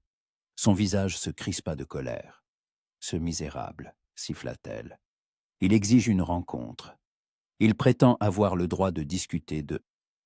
Que Tromanoit. Il n'abandonnera pas, » murmura Arabella. « Il n'abandonnera jamais. Même si le monde entier croit que l'enfant qu'est de Richard, Edward connaît la vérité. Et il s'en servira. » Guinevere serra sa nièce dans ses bras. « Alors nous ne lui en donnerons pas l'occasion, » dit-elle fermement. « Tu n'es pas obligé de le rencontrer. Tu es libre de lui. Mais pas devant la loi, » objecta Arabella. « Tant que le divorce n'est pas finalisé, je suis toujours sa femme. Et s'il prouve que je l'ai trompé pendant notre mariage et que je suis tombée enceinte d'un autre... » Elle s'interrompit, réalisant les conséquences. On pourrait m'accuser d'adultère. Et Richard, de séduction d'une femme mariée. « Mais tu n'as pas commis d'adultère, » insista Guinevere. « L'enfant a été conçu pendant le mariage. »« Edward l'ignore, » répondit Arabella. « Pour lui, cela n'a pas d'importance. Il veut m'humilier. Encore. Et s'il n'obtient pas l'enfant, il essaiera de détruire tout ce que j'ai. » Elle se leva, se dirigea résolument vers le bureau. « Que fais-tu » demanda Guinevere. « J'écris à Richard, » répondit Arabella. « Il doit savoir, et nous devons décider quoi faire. » Richard arriva une heure plus tard. Il entra dans le salon comme une tempête, à grands pas, le visage tendu. « Montrez-moi la lettre, » exigea-t-il sans préambule. Arabella la lui tendit. Il la lut, et sa mâchoire se serra. « Il n'obtiendra pas ce qu'il veut, » dit Richard froidement. « Je ne le laisserai pas vous faire chanter. » « Mais il a raison sur un point, » dit doucement Arabella. « Je suis toujours sa femme. Légalement. Et s'il exige un examen médical, une datation de la grossesse. Les médecins comprendront que l'enfant a été conçu avant le début de notre liaison. » Richard resta silencieux. Il réfléchissait. Puis il déclara « Alors nous devons accélérer le divorce. Mes relations au Parlement peuvent aider. Si je fais pression, le processus peut être achevé en 1 mois, et non en 6. » « Mais Edward s'y opposera, » objecta Arabella. « Qu'il s'y oppose, » trancha Richard. « J'ai plus d'influence que lui. Un vicomte n'est rien comparé à un duc. » Il s'approcha d'elle, lui prit les mains. « Arabella, faites-moi confiance. J'ai promis de vous protéger, et je tiendrai ma promesse. » Elle plongea son regard dans ses yeux ambrés. Elle y vit la détermination, la force, et autre chose, une tendresse qu'il ne cachait plus. « Je vous fais confiance, » murmura-t-elle, plus qu'à quiconque. Richard se pencha, effleura son front de ses lèvres, un baiser long et tendre. « Alors laissez-moi m'en occuper, » murmura-t-il. Les 2 semaines suivantes furent tendues. Richard mobilisa en effet toutes ses relations. Il rencontra des membres du Parlement, des avocats, des lords influents. Il fit pression, persuada, utilisa sa position. Arabella, quant à elle, se préparait à l'inévitable confrontation avec Edward. Elle savait qu'il ne la laisserait pas en paix. Et elle avait raison. Un soir, alors qu'elle revenait de chez la modiste, sa voiture fut arrêtée. Arabella regarda par la fenêtre et vit Edward, debout au milieu de la rue. Son cœur s'accéléra. Elle ordonna au cocher de continuer, mais Edward lui barra la route. « Arabella !» cria-t-il. « Je dois te parler !» Elle ne voulait pas sortir. Mais la rue était bondée et la scène attirait l'attention. À contre-cœur, elle ouvrit la portière. Edward s'approcha. Il avait une mine affreuse, mal rasée, les yeux rouges, dans une redingote froissée. « Tu ne peux pas m'éviter éternellement, » dit-il. « Je ne t'évite pas, » répondit froidement Arabella. « Je ne veux simplement rien avoir à faire avec toi. » Cet enfant, commença-t-il, la voix tremblante. Il est de moi, n'est-ce pas? De moi. Arabella le regarda. Cet homme qui l'avait humilié, trahi, jeté comme un objet inutile. Non, dit-elle fermement. Il n'est pas de toi. Il est issu du duc de Marlborough. Tu mens, siffla Edward. Je sais que tu mens. Les dates ne coïncident pas. Tu étais encore avec moi en mars, et tu n'as commencé à voir le duc qu'en avril. Arabella releva le menton. Prouve-le, lança-t-elle. Prouve que l'enfant est de toi, oui, et de toi. Et tant que tu n'auras pas de preuves, ce sera la parole du duc contre la tienne. Et quelle parole a le plus de poids, à ton avis? Edward pâlit de fureur. Tu le regretteras, articula-t-il. Je te détruirai. Je détruirai le duc, vous tous. Essaie, répondit calmement Arabella. Mais sache que je ne suis plus la femme sans défense que tu as rejetée. J'ai appris à me battre. Et j'ai quelqu'un à mes côtés. Elle remonta dans sa voiture et ordonna de partir. Edward resta planté au milieu de la rue, impuissant et seul. Cette nuit-là, Arabella ne put dormir. La rencontre avec Edward l'avait ébranlée. Allongée dans son lit, elle entourait son ventre de ses mains. Sous ses paumes, un léger arrondissement, une vie qui grandissait. Mon enfant, pensa-t-elle, mon sang, et je ne laisserai personne me le prendre. Un bruit à la fenêtre la fit sursauter. Elle se leva, s'approcha. Dehors, sur le balcon, se tenait Richard. Arabella ouvrit la fenêtre en grand. « Que faites-vous ici ?» murmura-t-elle. « Si quelqu'un vous voit, peu m'importe, » répondit-il en entrant. « J'ai appris que le vicomte vous avait arrêté aujourd'hui. Je devais m'assurer que vous alliez bien. » Arabella le regardait, cet homme qui grimpait jusqu'à sa chambre en pleine nuit, au risque d'un scandale, juste pour s'assurer qu'elle était en sécurité. « Je vais bien, » murmura-t-elle, « maintenant que vous êtes là. » Richard la serra dans ses bras, fortement protecteur. Elle se blottit contre sa poitrine, écoutant les battements de son cœur. « Je ne le laisserai pas vous faire de mal, » murmura-t-il dans ses cheveux. « Jamais. » Arabella leva le visage, plongea son regard dans ses yeux ambrés. « Je sais, » répondit-elle. « Je vous crois. » Ils restèrent ainsi longtemps, enlacés, dans le silence de la nuit. Et Arabella comprit qu'elle ne faisait plus semblant, que les sentiments qu'elle éprouvait pour Richard étaient réels, et que peut-être, d'un mensonge pouvait naître une vérité. Juillet apporta une chaleur qui s'abattit sur Londres comme une chape de plomb. L'air était lourd, immobile, sentant la poussière et le crottin de cheval. La haute société commençait à déserter la capitale pour ses domaines de campagne, fuyant la touffeur. Mais certains restaient, ceux qui ne voulaient n'aient pas manqué le dénouement du plus grand scandale de la saison. Arabella était assise dans le petit salon de sa tante Guinevere, tenant une lettre des avocats de Richard. Elle la lisait pour la 3e fois, essayant d'en saisir la portée. « Ils l'ont fait », murmura-t-elle en levant les yeux vers sa tante. « Le Parlement a approuvé le divorce. La décision officielle sera publiée demain. Je suis libre. » Guinevere s'assit dans le fauteuil en face. Son visage s'adoucit. « Enfin, » dit-elle, « Dieu soit loué. » Le duc a tenu parole. Arabella hocha la tête, mais sa joie était mêlée d'inquiétude. La liberté signifiait qu'Edward n'avait plus aucun droit sur elle. Mais cela signifiait aussi qu'il pourrait prendre des mesures désespérées. Les bêtes acculées sont toujours les plus dangereuses. Elle se leva et s'approcha du miroir. Son reflet montrait des changements de plus en plus difficiles à dissimuler. Sa grossesse avançait. Elle en était à près de 14 semaines. Son ventre s'était nettement arrondi, bien que la taille haute des robes de style empire aida encore à le masquer. Mais plus pour longtemps. Aujourd'hui, elle portait une robe de batiste blanche légère, avec un ruban bleu sous la poitrine et de courtes manches bouffantes.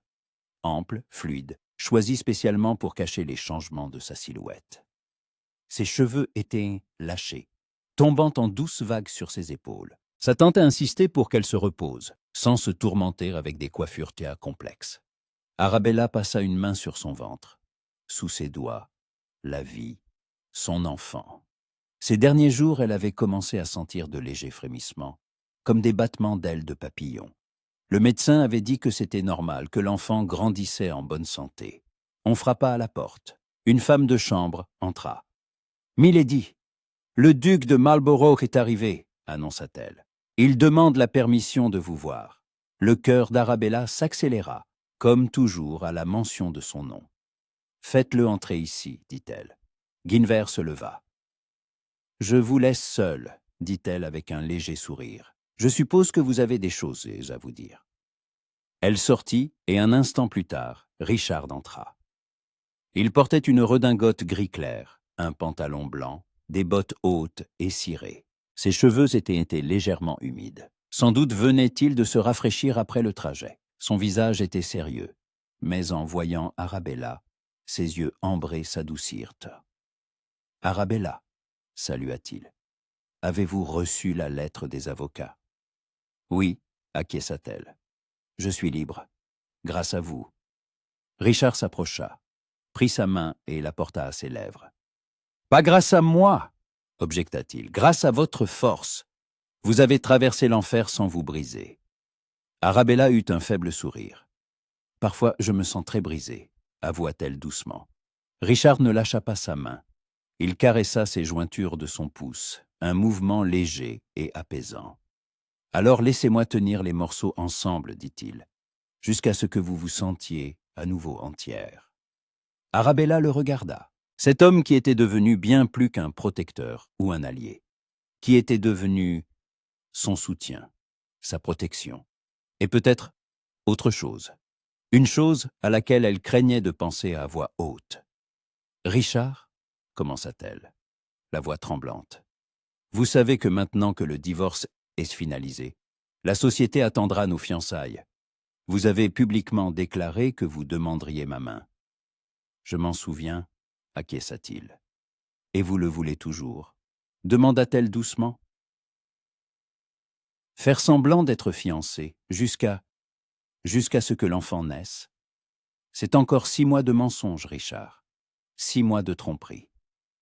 Richard lâcha sa main, recula d'un pas. Son visage devint sérieux, presque sévère.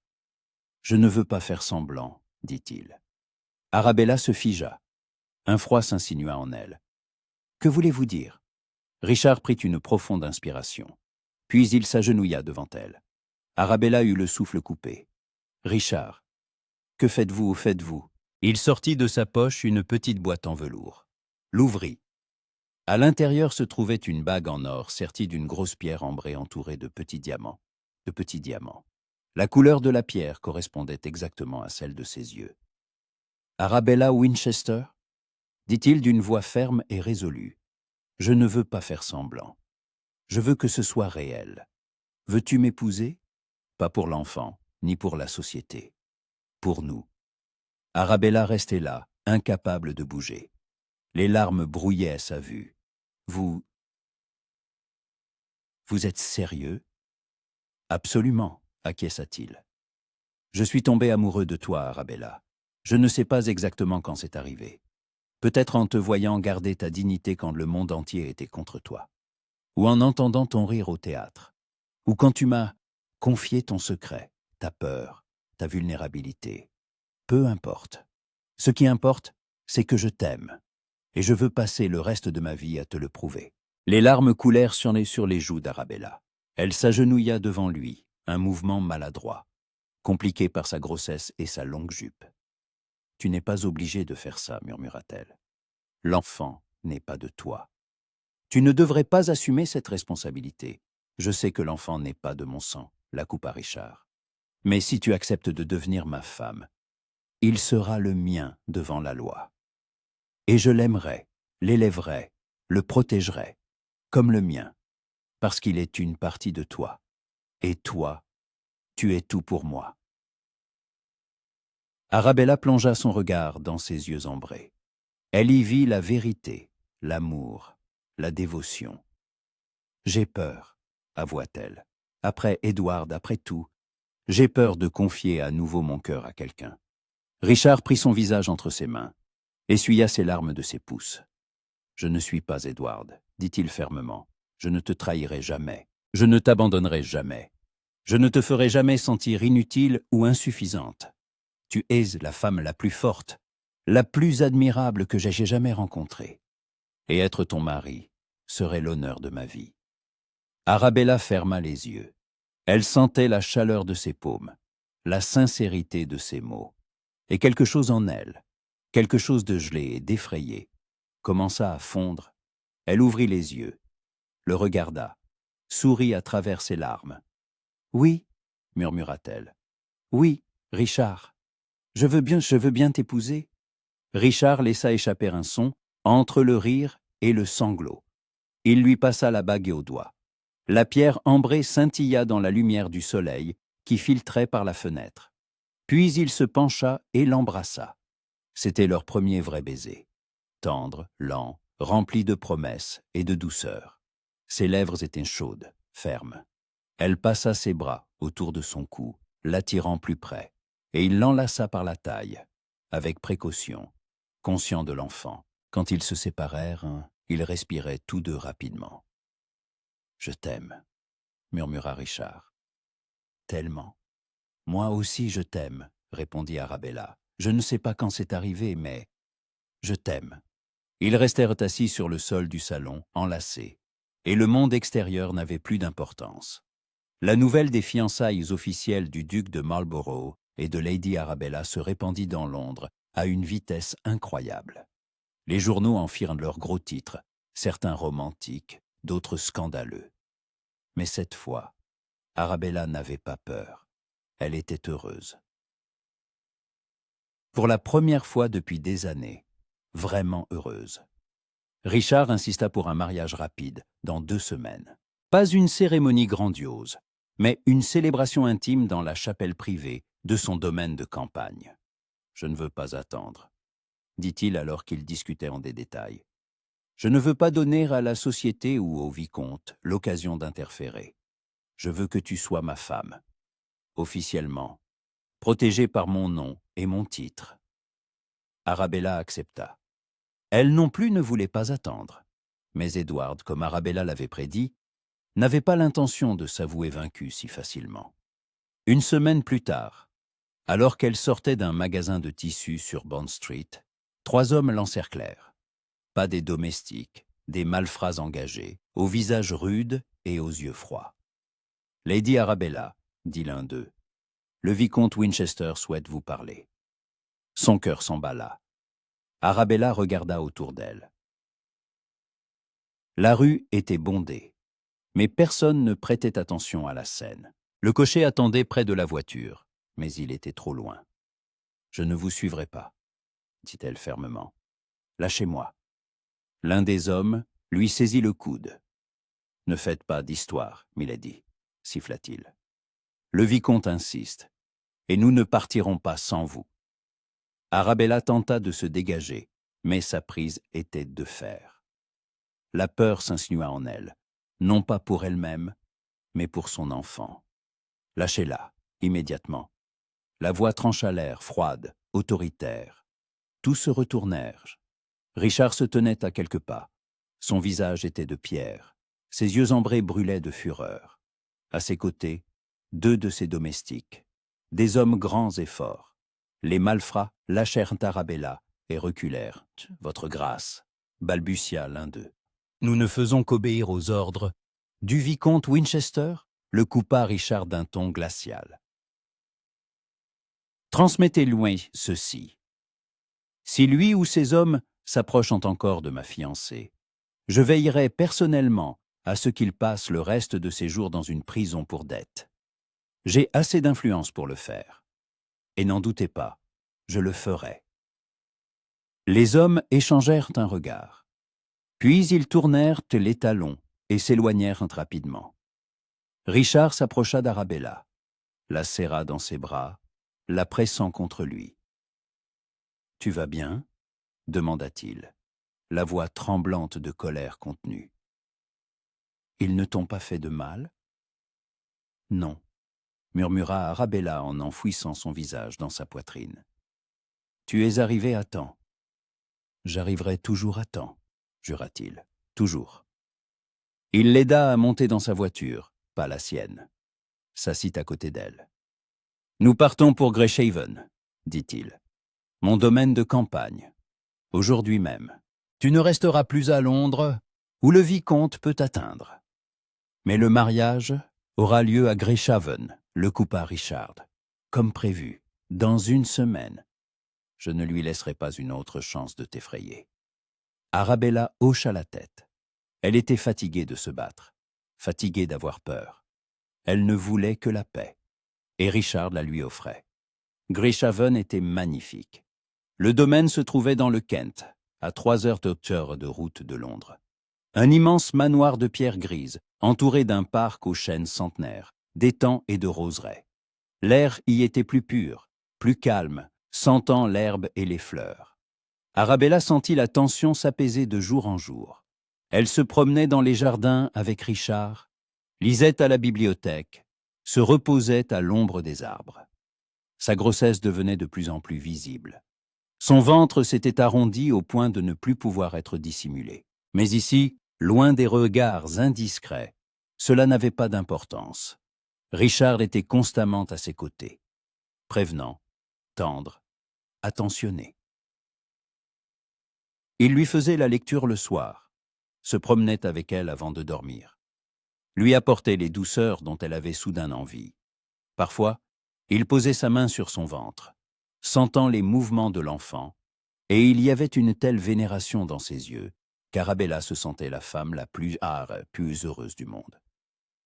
Un soir, alors qu'ils étaient assis dans le salon près de la cheminée, bien que juillet fût chaud, les nuits dans le Kent restaient de fraîches.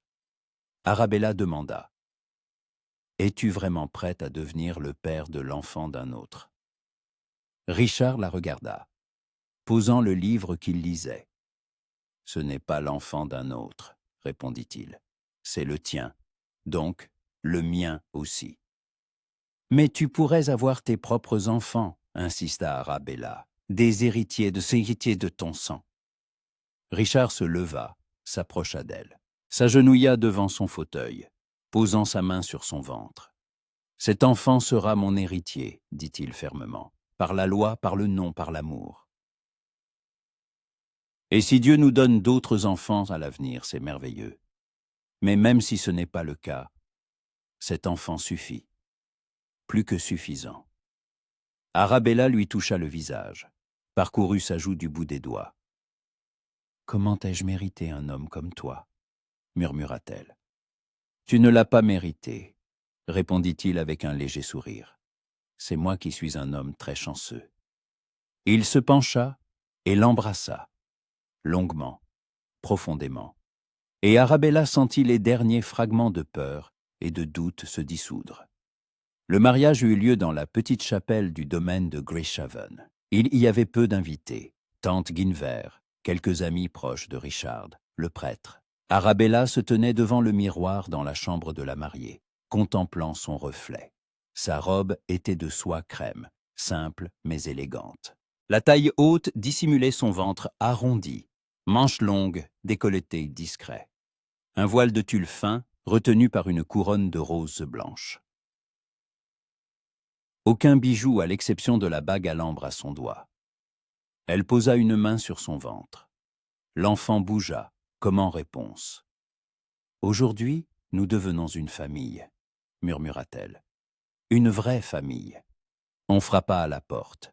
Guinevere entra dans une robe bleu marine, un mouchoir à la main. « Es-tu prête, mon enfant » demanda-t-elle, les yeux brillants de larmes. « Oui, acquiesça Arabella, je suis prête. » Guinevere la serra dans ses bras. « Je suis si fière de toi, » murmura-t-elle. « Tu as traversé tant d'épreuves, et tu mérites ce bonheur. » Elles se dirigèrent vers la chapelle. Un petit bâtiment de pierre grise, couvert de lierre, avec des vitraux. À l'intérieur, l'air sentait l'encens et les fleurs fraîches. Richard se tenait près de l'autel dans une redingote bleu marine et un gilet blanc. Ses cheveux étaient soigneusement peignés. Mais en voyant Arabella remonter l'allée, son visage se transforma. Ses yeux s'illuminèrent, un sourire effleura ses lèvres. Arabella s'approcha de lui, prit la main qu'il lui tendait. « Tu es magnifique, » murmura-t-il. « Et tu es à moi, » murmura-t-elle en retour. Le prêtre commença la cérémonie. Les mots étaient familiers, anciens, sacrés. « Richard Edwin Marlborough, prenez-vous sur cette femme pour légitime épouse. Promettez-vous de l'aimer, de la chérir, dans la joie et dans la peine, dans la richesse et dans la pauvreté, dans la santé et dans la maladie, jusqu'à ce que la mort vous sépare. » « Je le promets, » dit fermement Richard, sans quitter Arabella des yeux. « Arabella Héloïse Winchester, prenez-vous cet homme pour légitime époux? Promettez-vous de l'aimer, de le chérir, dans la joie et dans la peine, dans la richesse et dans la pauvreté, dans la santé et dans la maladie, jusqu'à ce que la mort vous sépare ?» Arabella prit une profonde inspiration, plongea son regard dans ses yeux ambrés, y vit son avenir. « Je le promets, » murmura-t-elle. Richard lui passa l'alliance au doigt, une bague en or simple, éternelle. Elle lui en passa une semblable. « Par le pouvoir qui m'est conféré, » dit le prêtre, « je vous déclare mari et femme. Vous pouvez embrasser la mariée. » Richard s'avança vers elle, prit son visage entre ses mains, se pencha et l'embrassa avec tendresse, avec respect, comme un serment. De discrets applaudissements remplirent la chapelle. Lorsqu'ils sortirent au soleil, Arabella se sentit renaître. Elle n'était plus Lady Arabella Winchester, déshonorée, rejetée, seule. Elle était la duchesse de Marlborough, une épouse, protégée, aimée, et toute une vie s'ouvrait devant elle. Richard l'aida à s'installer dans une calèche ouverte, décorée de fleurs. Il s'assit à côté d'elle, lui prit la main. « Duchesse de Marlborough, » dit-il avec un sourire. « Comment cela sonne-t-il » Arabella éclata de rire, un rire libre et joyeux. « Parfaitement, » répondit-elle. « Cela sonne parfaitement. » La calèche s'ébranla, les emmenant vers le manoir où un petit déjeuner de noces les attendait. Et Arabella le savait. Quoi qu'il arrive, elle n'était plus seule. Elle avait Richard, elle avait l'amour, et c'était tout ce dont elle avait besoin. L'automne s'installa doucement à Greshaven, parant le parc de teintes dorées et pourpres. Les feuilles crissaient sous les pas, l'air devint frais et vif, sentant la pluie et les pommes du verger. Arabella passait ses journées dans la quiétude, se préparant à la naissance de son enfant. Sa grossesse se déroulait sans complications. Le docteur Hayward venait chaque semaine de Londres, l'examinait et l'assurait à chaque fois que tout allait pour le mieux. L'enfant grandissait, bougeait activement, et Arabella ressentait chaque coup, chaque retournement avec tendresse et émerveillement. Elle s'était épanouie. Malgré son ventre arrondi, la fatigue et les malaises fréquents, Arabella paraissait plus heureuse que jamais. Ses joues à faux avaient retrouvé leur couleur. Une lueur brillait dans ses yeux verts, et son sourire était devenu léger et fréquent. Elle portait des robes amples de mousseline douce et de coton, dans des tons pâles. Pêche, jaune clair, bleu tendre. Ses cheveux étaient souvent lâchés ou tressés simplement. Richard disait qu'elle était magnifique, et elle commençait à le croire.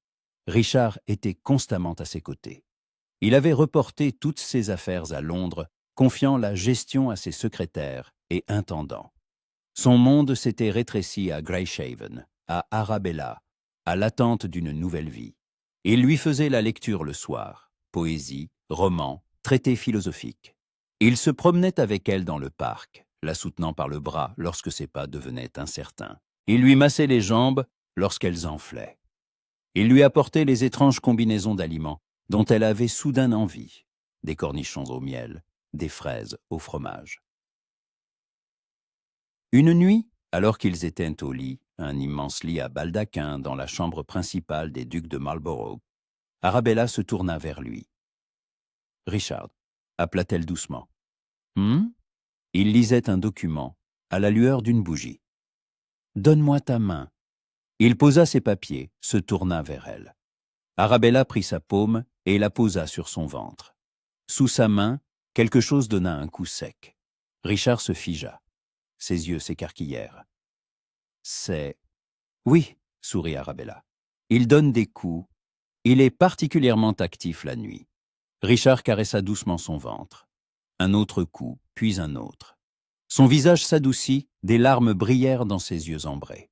« Mon Dieu !» murmura-t-il, « c'est incroyable. » Arabella posa sa main sur la sienne. « Il connaît ta voix, dit-elle. Chaque fois que tu parles, il se met à bouger, comme s'il écoutait. » Richard se pencha et embrassa son ventre.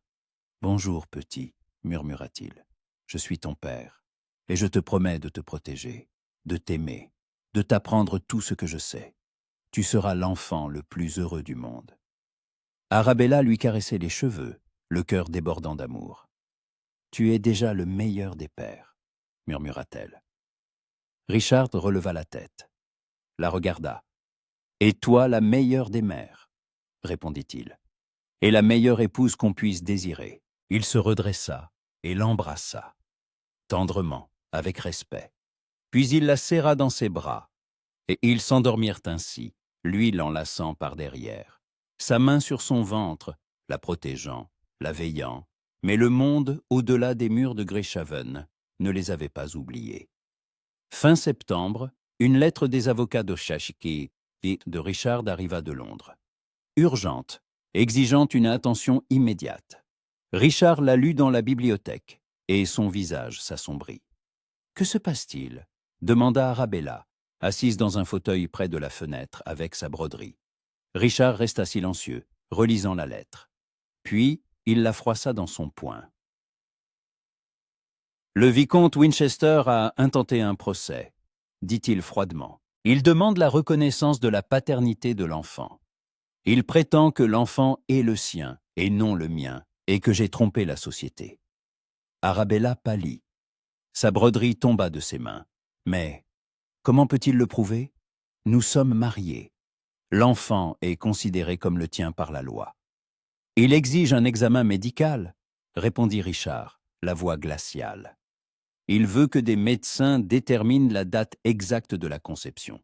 S'il prouve que l'enfant a été conçu alors que vous étiez encore mariés, avant le début de notre liaison. » Il ne termina pas sa phrase.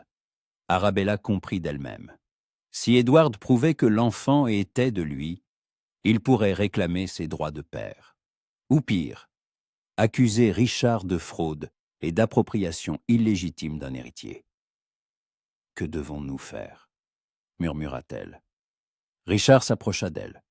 S'agenouilla, prit ses mains froides dans les siennes, chaudes. « Ne t'inquiète pas, » dit-il fermement. « Je ne le laisserai pas gagner. J'ai les meilleurs avocats d'Angleterre. Nous nous battrons. Mais si le tribunal décide en sa faveur, il ne le fera pas, » la coupa Richard. « Je te le promets. Cet enfant est sien et le mien. Par la loi, par le nom, par l'amour. Et aucun tribunal ne changera cela. » Arabella voulait le croire. Mais la peur la rongeait. Les semaines suivantes furent tendues.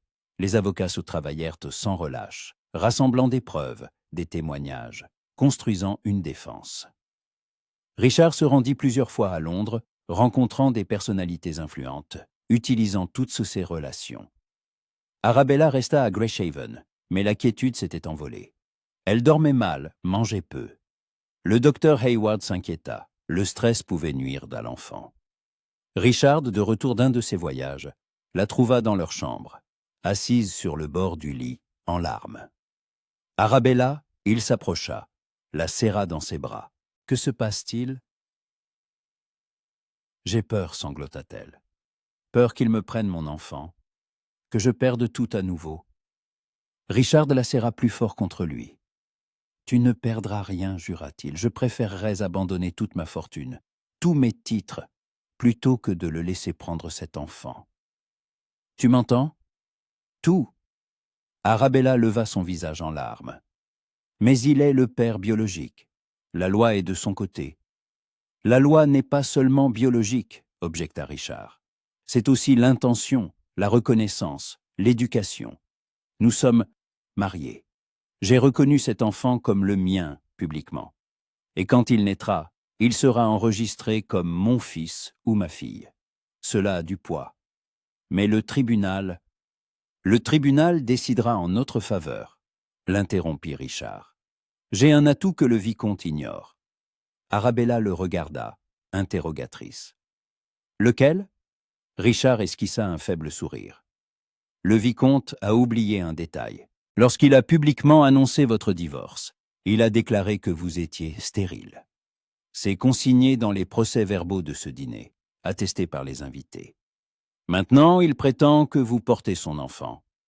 La contradiction est évidente, mes avocats s'en serviront. Si vous étiez stérile, comme il l'affirmait, comment pourriez-vous être enceinte de son enfant ? La logique c'est contre lui. » Arabella cligna des yeux. Une lueur d'espoir apparut. « Ça peut vraiment marcher ?»« Ça marche déjà, » acquiesça Richard. Le juge hésite. Il comprend que le vicomte se contredit. Encore une audience, et l'affaire sera classée en notre faveur. Arabella le serra dans ses bras, enfouissant son visage dans sa poitrine. « Merci, » murmura-t-elle. « Pour tout, pour te battre pour nous. » « Je me battrai toujours pour vous, » répondit Richard en l'embrassant sur le sommet de la tête. « Pour toi et pour notre enfant. » Mi-octobre, alors que les feuilles étaient presque toutes tombées, laissant les arbres nus, une nouvelle arriva de Londres. Le tribunal avait rendu sa décision en faveur du duc de Marlborough. La plainte du vicomte Winchester était rejetée. L'enfant qui naîtrait de la duchesse serait considéré comme l'héritier légitime du duc. Aucune autre réclamation du vicomte ne serait acceptée. Quand Richard lut la décision à Arabella, elle fondit en larmes de soulagement. « C'est fini » sanglotait-elle. « Enfin, c'est fini. »« Oui » acquiesça Richard en la serrant dans ses bras. « Édouard ne pourra plus nous faire de mal. Tu es libre. Nous sommes libres. » Cette nuit-là fut la première depuis des semaines où Arabella dormit paisiblement, sans cauchemar. Novembre apporta les premiers froids. Le ciel se couvrit de nuages gris. Le matin, le givre recouvrait l'herbe. Arabella en était à son 9e mois de grossesse, énorme, maladroite, mais heureuse. Richard ne la quittait pas. Le docteur Hayward s'était installé à Grayshaven, prêt à assister à l'accouchement à tout moment. Une sage-femme, une femme expérimentée du village voisin, était également sur le qui-vive. Et un soir froid de novembre, alors que le vent hurlait dans les cheminées et que la pluie battait aux fenêtres, tout commença. Arabella sentit la première contraction pendant le dîner. La douleur fut vive, soudaine. Elle poussa un cri, s'agrippant au bord de la table. Richard se leva d'un bond. « Quoi ? Que se passe-t-il » ? « L'enfant » souffla Arabella. « Je crois que ça commence. » Tout s'anima. Richard appela le docteur Hayward et la sage-femme. Aida Arabella à monter dans leur chambre. L'allongea sur le lit. Les contractions s'intensifièrent. D'abord espacées, puis de plus en plus fréquentes, de plus en plus douloureuses. Arabella serrait la main de Richard si fort que ses jointures s'y blanchissaient. « Respirez profondément, milady », disait la sage-femme en préparant les draps et l'eau chaude. « Tout se passe bien. » Le docteur Hayward l'examina. « L'enfant est bien positionné, dit-il. L'accouchement se fera naturellement, mais cela prendra du temps. Soyez patiente. » Le temps perdit tout sens. Il n'y avait que la douleur, les contractions, la voix de la sage-femme, la main de Richard dans la sienne. il ne partit pas. Bien que le docteur lui ait suggéré de quitter la pièce, un accouchement n'était pas un spectacle pour les hommes, encore moins pour un duc. Richard resta. « Je ne la laisserai pas », dit-il fermement. « Nous traversons cela ensemble. » Arabella l'aima encore plus pour cela. Les heures et les heures s'écoulèrent. La douleur montait par vagues, de plus en plus forte, insupportable. Arabella criait, pleurait, maudissait.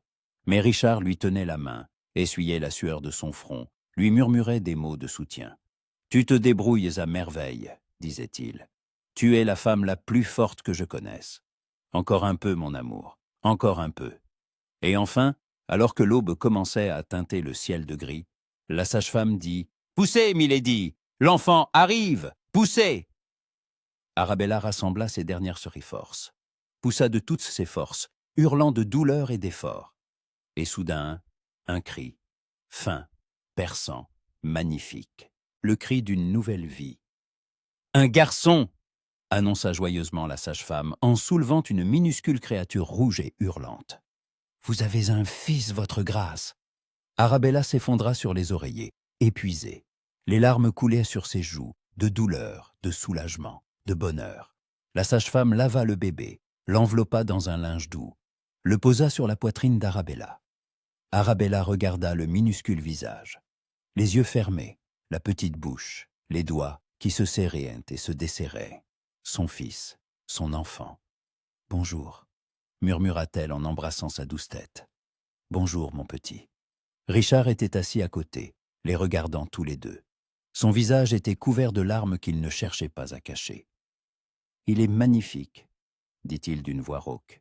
« Absolument magnifique. » Arabella regarda son mari. « Veux-tu le prendre ?» Richard hocha la tête, incapable de parler. Arabella lui passa doucement le bébé. Richard prit son fils dans ses bras, avec maladresse, avec précaution, comme s'il craignait de le briser. Il regarda le petit visage avec une telle vénération, une telle tendresse, qu'Arabella sentit une nouvelle vague de larmes monter. « Bonjour, mon fils, » murmura Richard. « Je suis ton père, et je t'aimerai toujours, je te le promets. » Le bébé ouvrit les yeux, sombres, comme ceux de tous les nouveau-nés. Regarda Richard, et se tut, comme s'il reconnaissait la voix qu'il avait entendue pendant des mois. Richard rit à travers ses larmes. « Il me connaît, » dit-il surpris.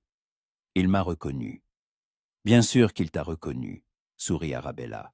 « Tu es son père. » Le garçon fut nommé Oliver Richard Marlborough.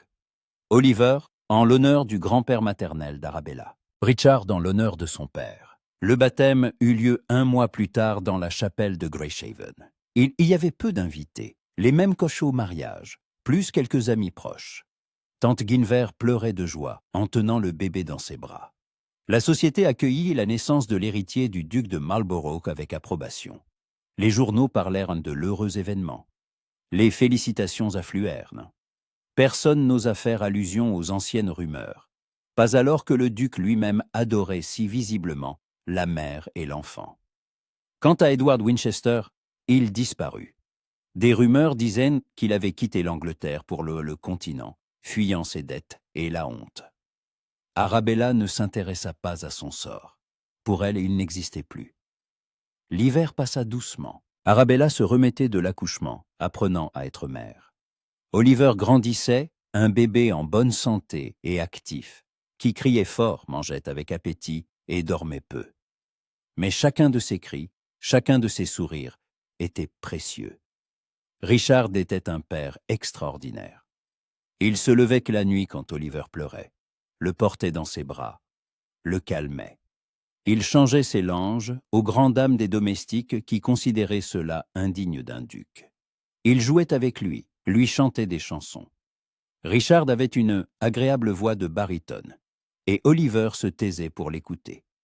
Un soir, Arabella les surprit dans la nursery.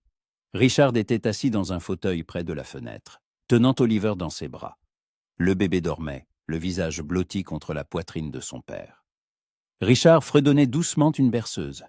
Arabella se tenait sur le seuil, observant. Son cœur débordait d'amour. Richard leva les yeux, la vit, sourit. « Je ne voulais pas te réveiller, murmura-t-il, il vient de s'endormir. » Arabella s'approcha, s'assit sur l'accoudoir du fauteuil, caressa les doux cheveux sombres d'Oliver. « Tu es un père merveilleux, dit-elle doucement. « J'apprends, répondit Richard, chaque jour. Mais avec un professeur comme toi et un fils comme lui, c'est facile. » Arabella l'embrassa sur la tempe. « Je t'aime, murmura-t-elle, plus que je ne peux le dire. Moi aussi je t'aime, répondit-il, la regardant de ses yeux ambrés pleins de tendresse. Et j'aime Oliver. Vous êtes ma vie, mon monde, tout.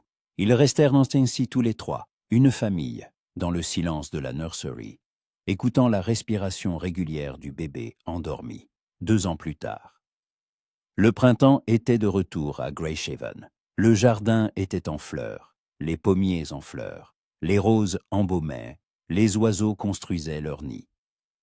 Dans les allées courait un petit garçon, Oliver, presque 3 ans, les cheveux sombres et les yeux verts de sa mère. Il poursuivait les papillons, riant d'un rire clair et pur. Arabella l'observait, assise sur une couverture sous un vieux chêne. Dans ses bras, elle tenait une petite fille, Violetta, 6 mois, les yeux ambrés de son père et des cheveux clairs et duveteux. Le bébé regardait le monde de ses grands yeux, attrapant des brins d'herbe de ses mains potelées. Richard s'approcha avec un panier de pique-nique, s'assit à côté de sa femme. « Oliver, appela-t-il. « Viens ici, mon fils. C'est l'heure de déjeuner. » Le garçon accourut et se jeta dans les bras de son père. « Papa, j'ai attrapé un papillon, » annonça-t-il avec enthousiasme. « Vraiment ?» Richard le souleva dans ses bras. « Bravo, mon grand.